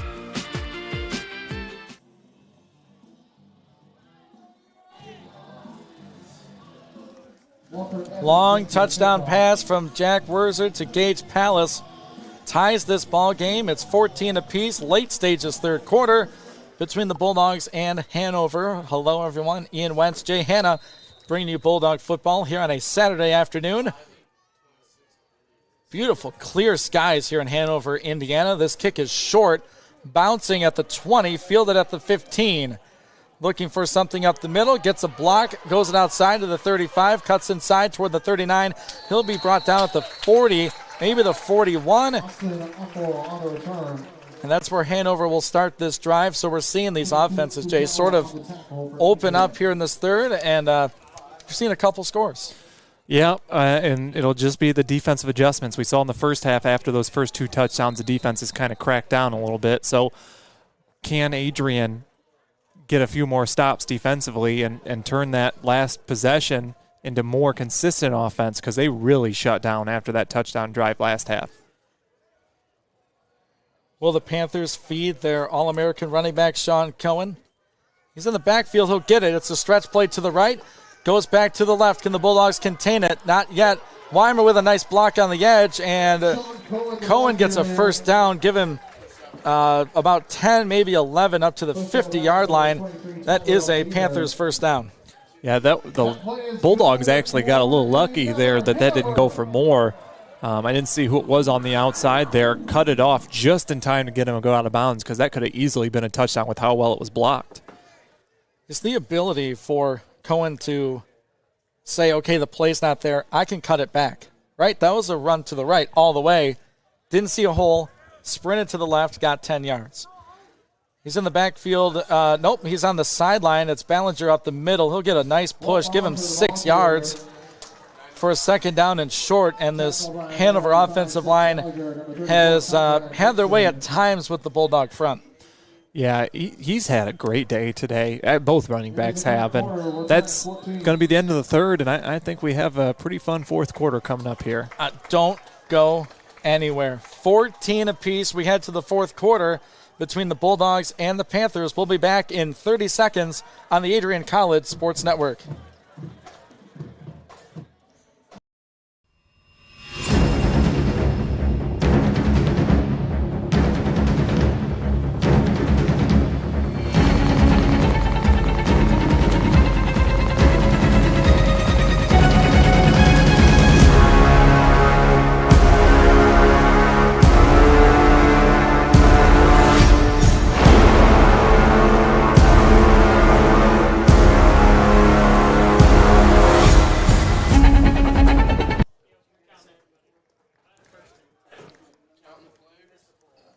Fourth quarter of action from Hanover, Indiana. Ian Wentz, Jay Hanna. 15 minutes to go in this one. We're all tied up at 14 apiece. Gage Palace, the most recent Bulldog touchdown. Pass from Jack Werzer. Trips right for Hanover, 2nd and 4. To run for Cohen. Weaving his way through that offense, Le'Veon Bell-esque. Pops through for 5 and a Panthers first down. Yeah, that play, it looked like Adrian might have had him bottled up a little bit. A great cutback and turned it probably 3 yards into 10. Yeah, I mean, some plays he gets up to the line and you don't know where he's going to be. It's like a glitch. He starts in this gap and then in a blink he's in another and you're chasing him down. It's a 1st and 10 now from the Bulldog 39. Hanover working right to left in this fourth quarter. 3 down linemen for the Dogs, 4 linebackers. And it's a read option play. Pitches out to Bollinger. He'll get shoved out by Diener after a 7-yard carry to the 32-yard line, 2nd and short. Yeah, again, relatively well played there. They got to do a little bit better job of containing Weimer earlier and forcing him to pitch it earlier. But, yeah, they held him to 7 yards on what looked like a play that should have been longer. 2nd down, 3. Ball at the left hash. It's another read option play. He'll pitch it off to Bollinger again, and the defense stretches him out. A good stiff arm by Bollinger on Diener, but he'll force him out a yard shy of a 1st down. Exactly what I just said they did. I mean, they bottled up Weimer right off the bat on that play, forced him to pitch it early, and just like that, they forced a 3rd down, a short 3rd down, but it's a start. Bringing in that power set now for Hanover College. Have the tight end in there to block. He's caught a touchdown pass, George Kurtz. He's lined up on the left side of the line of scrimmage, just offset. Bulldogs bring some pressure. Minder blitzes. The Bulldogs stuff him in the backfield. Oh, what a play by Minder, and cleaned up by Adrian's number 99, the defensive lineman. That is Makai Bolden, the freshman from Novi. A huge tackle. It's 4th down. Yeah, that was a good combo effort, and actually backed him up. We're seeing a 4th and 3 here. This is decision time. I mean, you have to go for it. You're at the 33-yard line now. This may be a timeout coming from Hanover to draw something up. 15 on the play clock. It's a 4th down and 3. Can this Adrian defense stand up again? Bollinger is the running back with Weimer in the shotgun at the 32-yard line of Adrian, and Coach Deere calls a timeout right before the snap to talk things over. Can feel a little bit more comfortable making that timeout when it's tied instead of being down like they have been the rest of this half. I mean, what a fun game. I mean, only 28 points between the two, but we've had a little bit of everything. And we haven't seen true defensive touchdowns or anything like that. It's just been true hard-hitting football. I mean, there was the 1 interception from Werzer in the first half, but that was basically like a punt, and the 1 fumble from Hanover in that first half. That was a really big fumble, but no huge changing plays like that. It's just been good stops and really well-executed football. I guessed it was the freshman, Bolden. And still in the middle of this timeout here, called by the Bulldog coaching staff. I mean, if you're Hanover, I'm trying to get Cohen that football. I mean, he's been the go-to. Now, not to take away from Bollinger, he's had a really good ball game. But when they need yardage, they've gone to number 22, and he's delivered. They haven't really thrown this drive either, so I think this is a passing situation. No Cohen on the field. Bollinger, the running back, he'll flank his quarterback, Weimer. 4th down and 3, 13:03 to go in this game. It's tied at 14. From the Bulldog 32, left hash. Here's the snap, Weimer to throw. Bulldogs blitz, it's a pass, it's caught, it's a low throw. It's completed to the Adrian 26. What an excellent catch by Eric Rodebush. That's a 1st down, Panthers. And that was very close to being too short of a throw. Weimer didn't get a lot on that one either, but a well-drawn-up play. They had 2 receivers on the right side run in routes, and he threw it to the guy on the outside, and plenty open to make the catch. It's a 1st down at the AC 26. The right hash, Cohen back in the ball game. He's behind the quarterback, Weimer. Weimer gives. No, he fakes it. Looking end zone. He can't throw it. Jennings bringing pressure. He throws it now. It's intercepted. Sam Madrid at the 2-yard line. That's going to be a Bulldog football. They turn him over again. He got it, Jay. Yeah, he made up for that dropped interception he had earlier. That was a play there where Wyman, if he threw it right away, he had a touchdown. But because he took so long to throw it, it gave Madrid enough time to get back, and he also didn't get a lot on it. Madrid right there in time with a huge play defensively. He had one go through his hands earlier. I mean, I saw Chandler Lightfoot, number 3, open coming across, but I'll give credit to DeAndre Jennings, the D lineman, forced Weimer to hold on to that football, and the defense steps again for AC. Tied up at 14 now, ball at their own 3. 12:20 to go in this contest. Moses, another carry off left tackle. Give him 2 up to the 5. Yep, got positive yardage. This is a possession here where you just don't want to make a big mistake. If you need a little bit of clock and get a few yards, then that's a positive. Moses, the starting tailback here this afternoon. No Jimmy Clark for AC. He started game number 1. 2nd down and 8. It's Moses again. He'll get stuffed. Try to spin out of it. Maybe half a yard. It'll be a 3rd down quickly for this Adrian College offense. Williamson credit with the tackle. Yeah, they keep setting up the play fake with Wurzer keeping the ball, but we have not seen him run the ball once, and I think with that injury he had earlier, they're probably being a little cautious. In all likelihood, a passing situation. 3rd down and a short 7 from the Bulldogs 6. Pelletier to snap to the senior Jack Wurzer. Poyer in motion across the formation. He's tight to the line. Fakes it. Poyer in to protect. Wurzer throws. Caught. 1st down. Donald Scott at the 14-yard line. First time I've called his name this afternoon. Impactful play by the senior. 1st down Dogs. What a perfect route.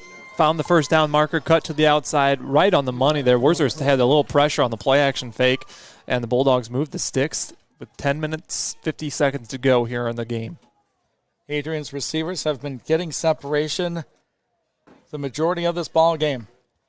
Here is Wurzer with the snap. It's Moses. He'll go from left, jump to the right, give him 4, possibly 5. A great carry on 1st down for the converted linebacker. I think if Coach Deere has it his way, he's going to eat up about all of this clock on this drive and take it down to try to win the game. But they have to keep converting on these 2nd and 3rd and shorts and keep big plays like that on 1st down like Moses just had.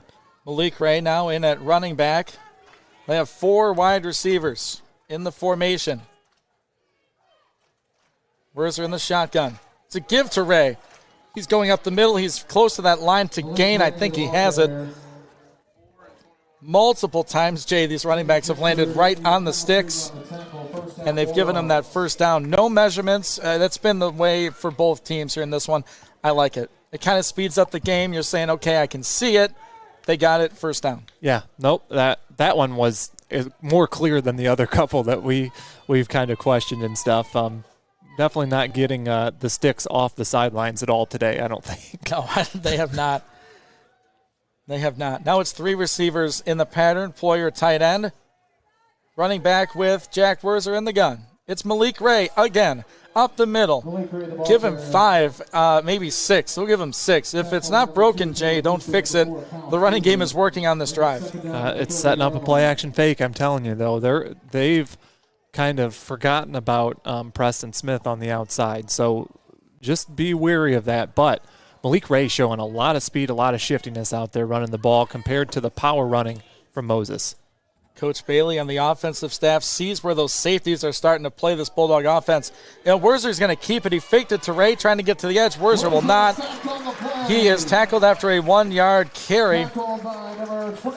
3rd down and a long 3. That's the first time we've seen him take off, like I said, and not a whole lot there. Great defense on the outside by Hanover there to stay home and not jump at the play-action fake. I think that was Cody Horner with the tackle. 8 minutes, 39 seconds, and counting in this contest is 14 apiece. Adrian at their own 31-yard line, 3rd down and 3. Wurzer looks to the sideline. Gets the call. There's 5 receivers in the pattern. 5 linemen to block. Hanover shows they rush 4. Wurzer's going to keep it on the draw. That's a 1st down. Didn't work earlier. They found that opening. Wurzer dives ahead, battered and bruised, picks up the 1st down. What a great play call, because they spaced all 5 receivers out, opening up the middle of the field. You could see before he took the snap that it was there. It closed up quicker than they probably wanted it to, but he was able to fall forward for that 1st down. That one, they didn't take the time to set up the draw. They just did a straight quarterback run up the middle. Officials timeout to move the football. They place it at the 37 of Adrian College. 1st down and 10 to go. Running back in the game is Malik Ray. And he'll get the carry. It's a counter to the left. He has space, gets 8-9 yards. Ball came out after he hit the turf. It's a 2nd down and 1 as Hanover came out with the football. It was number 4. It was the linebacker, Treber. Instead, Malik had his knee down, or elbow, one of those two. Got 9 yards, too. Good, solid running between Moses and Ray here today. Big thing. Look at that clock. 7.5 minutes to go. They are eating a lot of it. Here is Ray again. Guys blocking on the left side. Ray into the secondary. First down.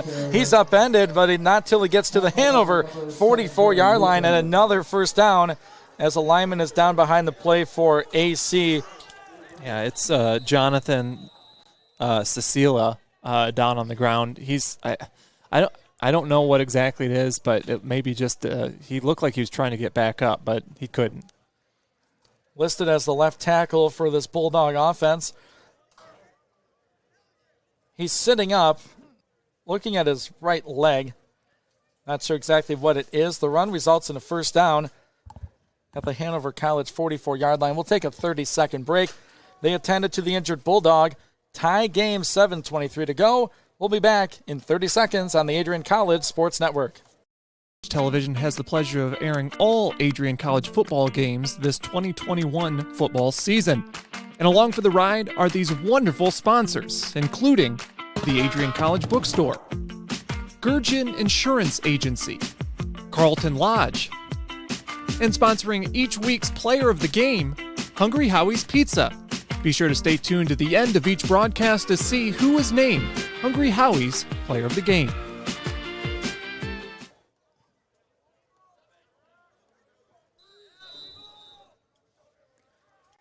Jack Cecilia back to the sideline for AC. They replace him on the offensive line. It's a first down, Dogs. Tied at 14. Clock moves. Now it's 7:10 to go in this game. Off of the Sam Madrid interception. With the ball over 50 yards, it's a fake. Werzer looking deep. He can't throw it. He's sacked instead in the backfield. Dragged down by Devontae Hardiman. That's a 6 or 7 yard loss on a first down play. Yeah, the only receiver he could have possibly thrown that to is Preston Smith, and it was just because he was in single coverage deep downfield. But great defense there from Hanover, and eventually the pocket just collapsed on Werzer. There was no way, unless he was able to scramble out of there, that they were going to be able to do anything there.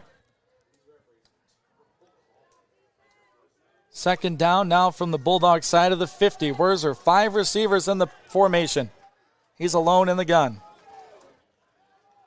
Snap from Pelletier. Werzer surveys the field, pressure up the middle. Jack rolling left, and he's going to get sacked all the way back at the Bulldog 35-yard line. Things go from great to terrible for this offense, and Werzer slow to get up. Yeah, this is a situation here where I think you just run the ball. We saw him, 3rd and 26 in the first half, but this is 3rd and, I got to do my math here, 3rd and 30 that they have facing here. Now, they can do the same thing they did last time and just chuck the ball downfield, but it looks like that's what they're going to do. They're lining up in an empty set. They'll bring in the tight end Poyer. 4 wide receivers. Werzer alone again in the shotgun. Hanover pinning their ears back on a 3rd down. Werzer to throw. Gets pressure late. Rolls to the left on the sideline. Goes deep. Looking for Kujawa. He's there on the sideline. Oh, it goes through everyone's hands. Incomplete.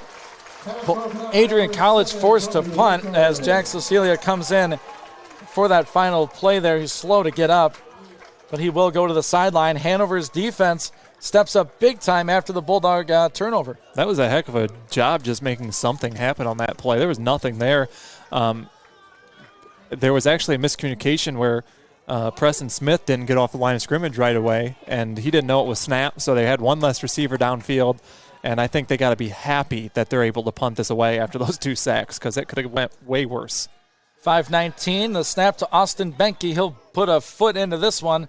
High floater lands at the 30 and touched up there by Pallas at around the 32, maybe 33-yard line. Several whistles and an illegal shift on Adrian will be the call. Yeah, they're probably going to have to re-kick. Yep. Penalty marker on the play. Just backs him up another 5 yards. Making this a 3rd and 35. Or Hanover can take it at the 32. Decision time upcoming.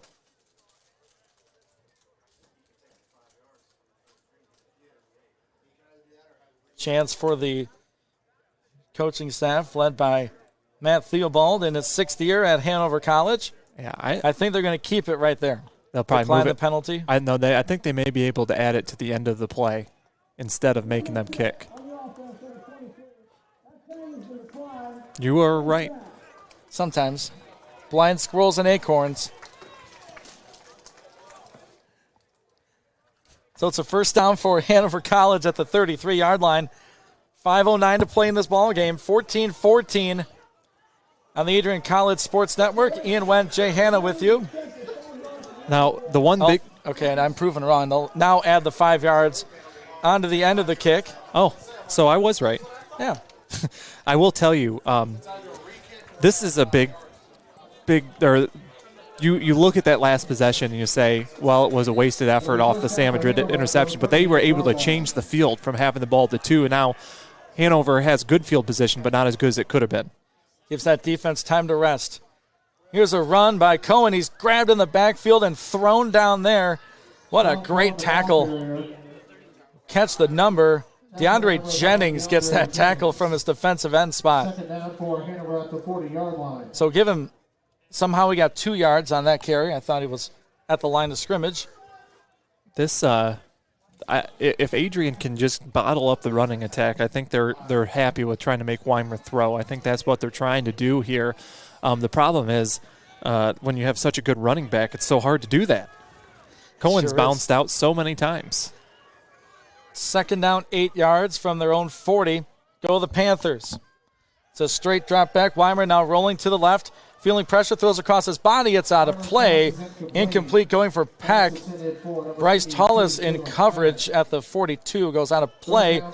Now quickly a third down with 4:21 to go. Yeah, very good defense so far for the Bulldogs. That they keep rolling Weimer out left, and I think he might be more comfortable rolling to the right, but I mean, he's made a few completions down that left side of the field. He threw that interception last drive, but this is going to be a big play here. 3rd down and long, and the last time that they had a situation like this was the San Madrid interception. So Bulldogs just need to try to get pressure and drop people into coverage. Maybe a 3-man rush. Weimer stands in the shotgun with Cohen to his left. Straight drop back. Bulldogs rush 5. Looking to make him throw it early. He does. Drops it off to Cohen at the 40, 45. He has a first down inside the Bulldog territory. Now to the 30, down to the 28-yard line. Called the 27. Cohen does it again. It's a huge pickup on 3rd and 7. First and 10 rather, inside the 30-yard line. Yeah, now Hanover's got Cohen on the ground. He's in a little bit of pain. What a heck of a run there. He caught the ball about 2 yards past the line of scrimmage and just did everything himself. He is almost impossible to tackle in open field. He's got Vaseline on his jersey, I think. We'll have to confirm that, but he is an elusive running back. And as they attend to him down on the field, I mean, one of the best in Division III football. We've seen it here this afternoon, taking a look at his numbers in terms of rushing. 22 carries, $128. He does not have a touchdown. He's averaging over 5.5 per carry, though. We saw him with his hands catching that football and converting a 3rd down. As they are looking at Cohen, he's crouched down at the 25. I'm afraid to take a break because as soon as I do, I know he'll walk to the sideline. There he goes. He's up, walking to the sideline. The Panthers just do such a good job of getting their running backs in space and just allowing them to make plays, and that was a prime example of it right there. And it ended up just being a dump-off throw. Yep.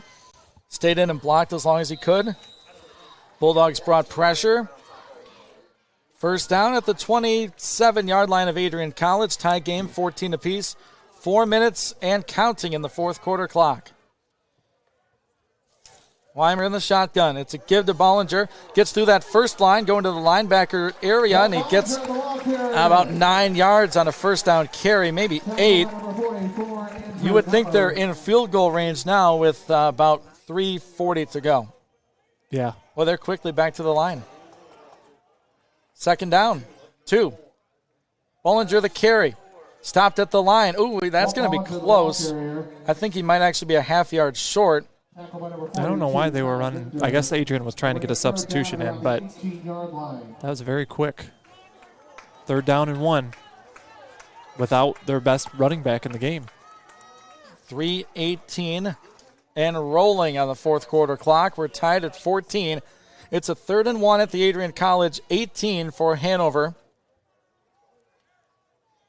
Dogs show 3 down linemen. Weimer the quarterback in the pistol with Bollinger behind him.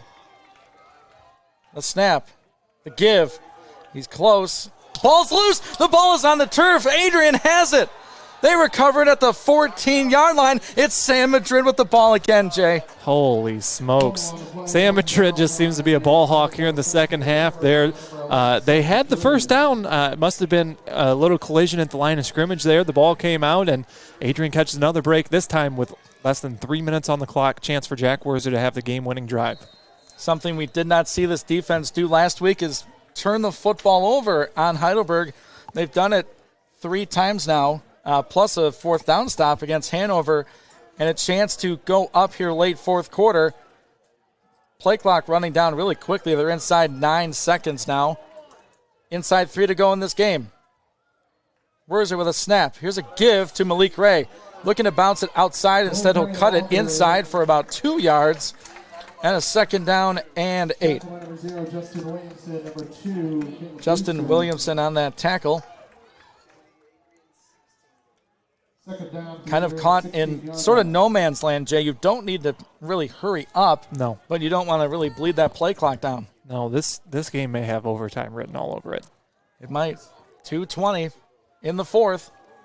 Werzer and the offense on the field following a fumble by Hanover. Werzer fumbles the snap, picks it up. He'll dive down at the 11. Just slipped out of his hands. Loses about 4, maybe 5 yards.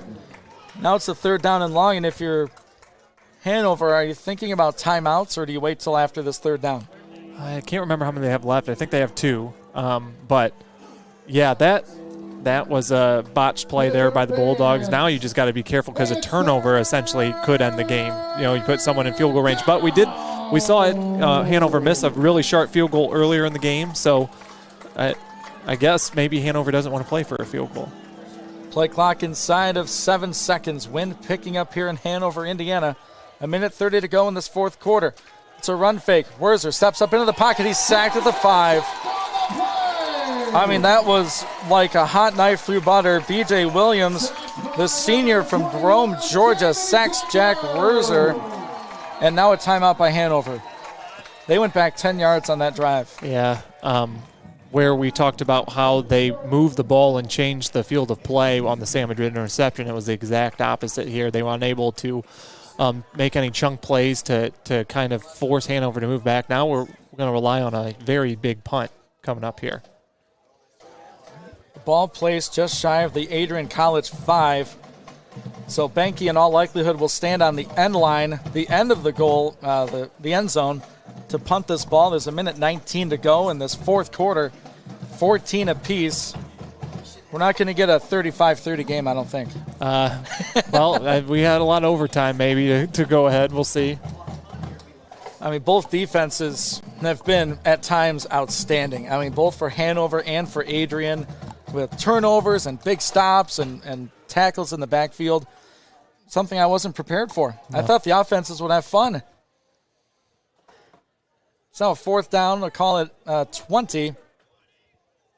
4th and 19 officially. Benke standing at the end line. Snap from Gage Palace.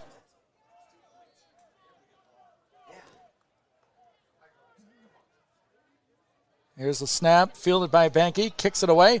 A flag, a short punt, fielded at the 38-yard line. We'll see what this flag is, Jay. It's going to be a huge call. This is roughing the kicker. I don't know. The flag looked early.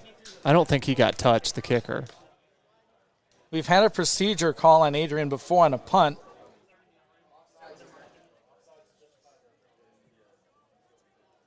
A big call here with 1:12 to play in this fourth quarter. Banky's trying to get the explanation down there. See if he has to punt this ball again. If I'm Austin, I want to punt that again. It was not his best effort. Right now the ball is sitting at the 38-yard line of Adrian. Punting unit staying on for Adrian. They're moving the sticks back. Yeah, it must be on Adrian.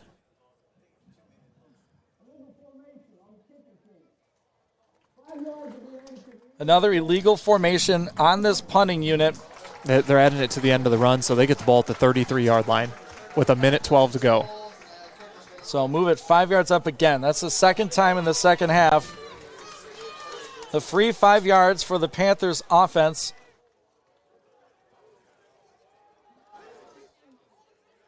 We got a big finish here. 1:12 seconds to go. So the ball's at the 38-yard line now. They should mark this off to the Bulldog 33. There they go. And you are within try-it field goal range. Right now it would be a 50-yarder. Sort of a crosswind here in Hanover. 1st and 10, 1:12 to go in this ball game. Weimer in the shotgun. 4 receivers in the pattern. Cohen in the back. It's a fake. Weimer runs, tackled inside the 30 to the 26-yard line. It was a fake run, a fake throw, and he runs it for about 7 yards. Yeah, Hanover out of timeouts. Run-pass option with a run option. Under a minute to go. 55 seconds now.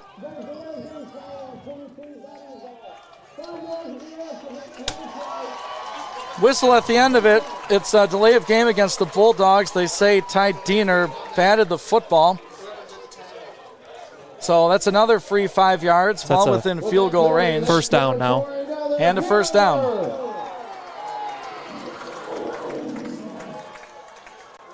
Can't have that. Puts the football at the 21 for the Panthers. Clock moving, 55 seconds left in this fourth quarter. Weimer, straight back to pass. Bulldogs bring some pressure. Throws it short, skips it into his receiver, incomplete. And that stops the clock at 48.3 in our fourth quarter. Getting a little dicey here. It's a little nerve-wracking watching this finish here, huh? Jay, we've seen a missed field goal by Hanover already, so you don't really mind that throw by Weimer. Well, I'm trying to get 6. I'm 99% sure it was their backup that was kicking earlier, Blake Simpson. 2nd down and 10 from the Bulldog 21. Tied at 14. Minder rushes. They pick it up. Weimer dumps it off short. Cohen at the 18 slips a tackle. A couple more to the 5. He's getting dragged down. He'll be at the 2, maybe the 3-yard line. Unbelievable. Sean Cohen, 37 seconds left in the fourth quarter. And a whistle stops play. A timeout, Adrian College. Yeah, they almost have to. I think that was their second. Yeah, so they have 1 timeout to go. This is the situation where you run the ball, right? If you're Hanover? I think so. I mean, you are well within field goal range at the 3-yard line. And it's just Sean Cohen again getting in space, right? Just get him the football any way they can. The Bulldogs lost him in coverage, and he broke about 5 tackles on that one play. But, yeah, I think you run the ball here. Force Adrian to use that final timeout. You want to have the last play of the game, and you want it to either be a touchdown or a chip shot field goal.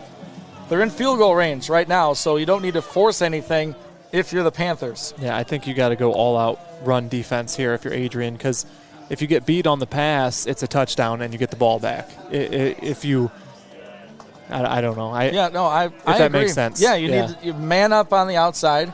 You have 2 big physical corners in Tullis and Diener, and you sell out on the run. 14-14, 37 seconds left. It's a first and goal? Yes. First and goal from the 3. Weimer in the gun. Has Bollinger at his side. 3 receivers out. Peck in motion. Here's a rollout to the right. Looks for Peck. He's got him. Caught. Touchdown, Panthers. Ran across the formation. An easy pitch and catch.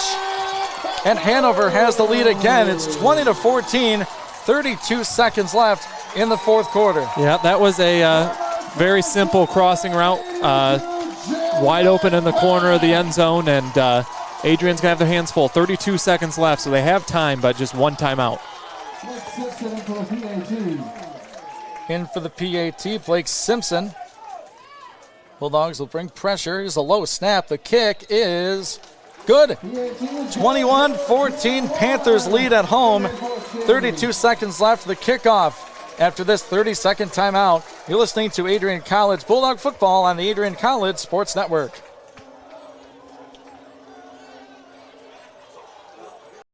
Television has the pleasure of airing all Adrian College football games this 2021 football season. And along for the ride are these wonderful sponsors, including the Adrian College Bookstore, Gurgin Insurance Agency, Carlton Lodge, and sponsoring each week's player of the game, Hungry Howie's Pizza. Be sure to stay tuned to the end of each broadcast to see who was named Hungry Howie's player of the game. Welcome back, Hanover, Indiana, the site for this amazing football game between the Hanover College Panthers and the Adrian College Bulldogs. Ian Wentje Hanna with you. 32 seconds left in the fourth quarter. Hanover just scored to take the lead. Jack Werzer on the offense. One timeout to work with. They need a touchdown. Extra point to tie. Hanover getting their kickoff unit set. See if the ball late stay substitution. on the tee. Yeah, that's been an issue. Ball on the tee at the 35. They're ready to go. Kick is away. It's a short squibber. Picked up at the 23. Looking to get to the 30, and he stood up right there at the 30. Clock moving at 25 seconds left. They stop it at 24.8. So, simple formula, Jay. 70 yards, 24 seconds. Yep. First down stops the clock. You got one timeout. Play the sidelines, and I'm sure Hanover's going to try to keep the sidelines out of play. And we've seen it really all game is these receivers have been able to get open. They've been able to get open deep. Several opportunities gone by the wayside, but Werzer's been tough. He's been hit, knocked around quite a few times in this contest. Do they have one more drive in them? Down 7, 24 seconds. From their own 30, Werzer in the gun. Pressure, throws it underneath. It's caught by Gates Palace at the 35 to the 40, goes to the 43-yard line. 16 seconds left. They'll get up to the line really quickly here. Waiting for the chains to get set and the ball down. Clock starts again. Werzer spike. 15.3. Now they have 66 yards. Rather, 56. Yeah, no, that was 15 seconds. The right play. He was wide open downfield, got a big, solid, almost 20-yard gain on the play. And this time, another play, you got one timeout left. The whole field is available if you want it. Werzer stands alone. 5 receivers out in the pattern. Hanover rushing quickly. Werzer rolls to the left, throws incomplete. Takes 7 seconds off the clock and 9.8 to go. You need a good chunk play here, Jay, and then a chance at the end zone. The big thing is getting time to throw the ball. Yeah. And when Hanover knows Adrian's going to throw, they've been able to get some pressure. Quickly, a 3rd down and 10. At the AC 43-yard line, trailing by 7. 9 seconds left. I think you target about the 40-yard line right here, the opposite 40-yard line, call a timeout and take one shot towards the end zone. Here's the snap. Heidelberg rushes 4, going deep for Palace. It's too far. Hits the turf at the 20, incomplete. 4 seconds to go. Nope, now it's down to the final play right here. Now, if you're playing a video game, what are you doing here? Hail Mary, hook and ladder, what are you doing here? Well, Adrian's going to use the last timeout and try to draw something up better than I can come up with. All right, we'll take a timeout with them. 30-second break. Bulldogs one final gasp when we come back on the Adrian College Sports Network. Television has the pleasure of airing all Adrian College football games this 2021 football season. And along for the ride are these wonderful sponsors, including the Adrian College Bookstore, Gurgin Insurance Agency, Carlton Lodge, and sponsoring each week's player of the game, Hungry Howie's Pizza. Be sure to stay tuned to the end of each broadcast to see who is named Hungry Howie's Player of the Game.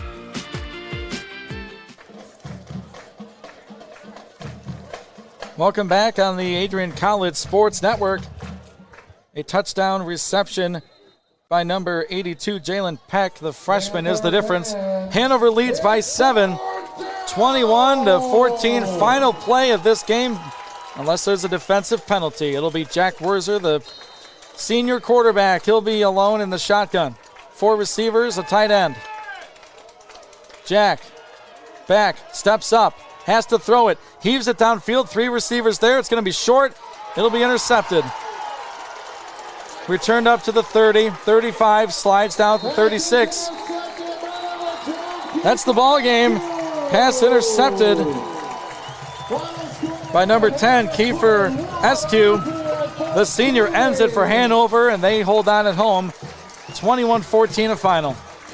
Yeah, that's a tough loss, I'm sure, for Adrian to take in, but unfortunately, the effort just wasn't quite enough. They fought so hard, and, it was a very impressive performance here on the road against a tough non-conference opponent, and just not quite enough offensively to get over the hill. And there are some big physical running backs in the MIAA, but I'm not sure we'll see one as shifty as Sean Cohen. They did about as good as you could do against an All-American running back for Hanover. That being said, post-game show coming your way next. Bulldogs fall on the road 21-14. We'll be back in 60 seconds on the Adrian College Sports Network. Please make sure you have a mask on indoors.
Bulldogs come up short in Hanover, 21-14 the final.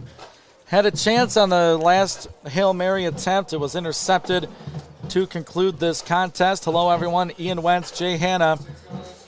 A lot to unpack in this one. Just an emotional game from both sides. An excellent non-conference matchup between the Bulldogs and the Panthers.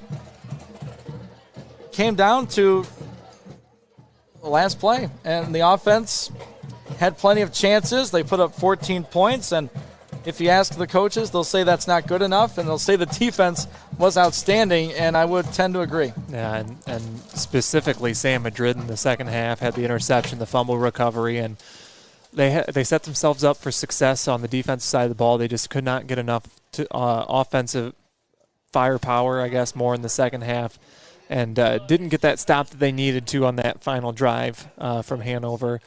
I think the big part of this game was after the fumble, moving backwards offensively, leading to, the punt, and then just a backwards, or I should say a penalty on top of that, and just not a whole lot you can do from there. No, you could not. 214 rush yards for Hanover, 96 for the Bulldogs. Passing yards, 264 for Hanover, 213 for the Bulldogs. Jack Werzer, again, an up-and-down day, but I think he was more up than down. He got hit a few times, give him all the credit in the world. but there were throws to be had, especially in the first half, where receivers were behind the defense by a couple steps, and the throws were just off. Yeah, the connection just wasn't quite there. And I think the offensive line had an up and down day as well. Hanover started to get a little bit of pressure at the end of the game there, and I think that caused Worcester to struggle a little bit down the stretch. And I was really impressed with the run game in the second half. They really stepped that up, especially in the third quarter and early fourth quarter. And, they just didn't have quite enough firepower down the stretch. I think maybe they got a little tired, too. The defense was on the field for a long period of time. Yeah, and you want to talk about a week-to-week transformation, and it was the defensive side of the ball. They played a lot better up front compared to Heidelberg, and they were able to just move our linemen around. Better job up front today for these Bulldogs. So we will consider our player of the game, several options.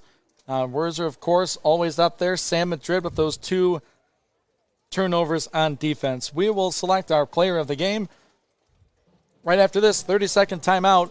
Final from Hanover. Panthers win 21-14 on the Adrian College Sports Network. Television has the pleasure of airing all Adrian College football games this 2021 football season. And along for the ride are these wonderful sponsors, including the Adrian College Bookstore, Gurgin Insurance Agency, Carlton Lodge, and sponsoring each week's player of the game, Hungry Howie's Pizza. Be sure to stay tuned to the end of each broadcast to see who is named Hungry Howie's player of the game. Oh.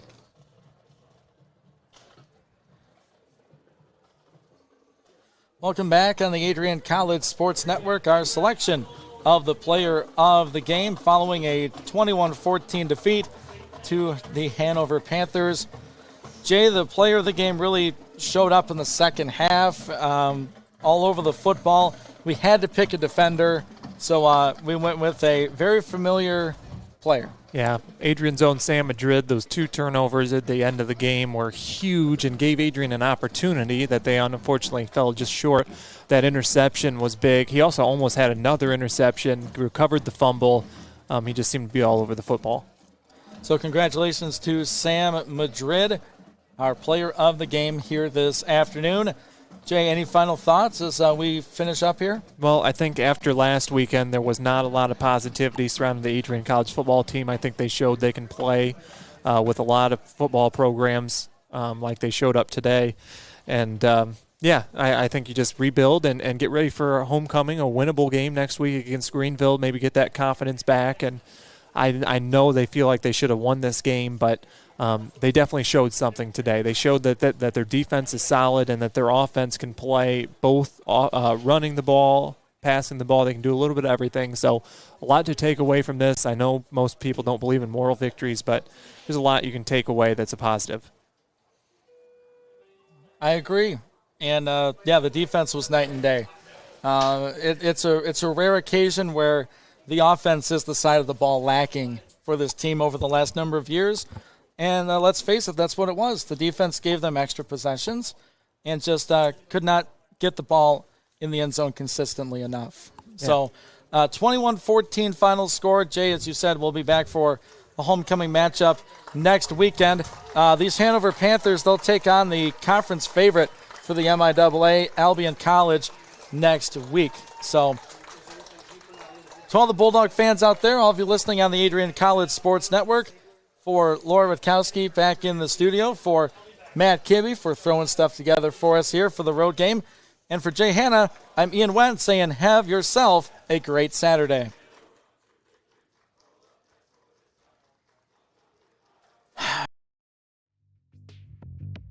Sigh in there.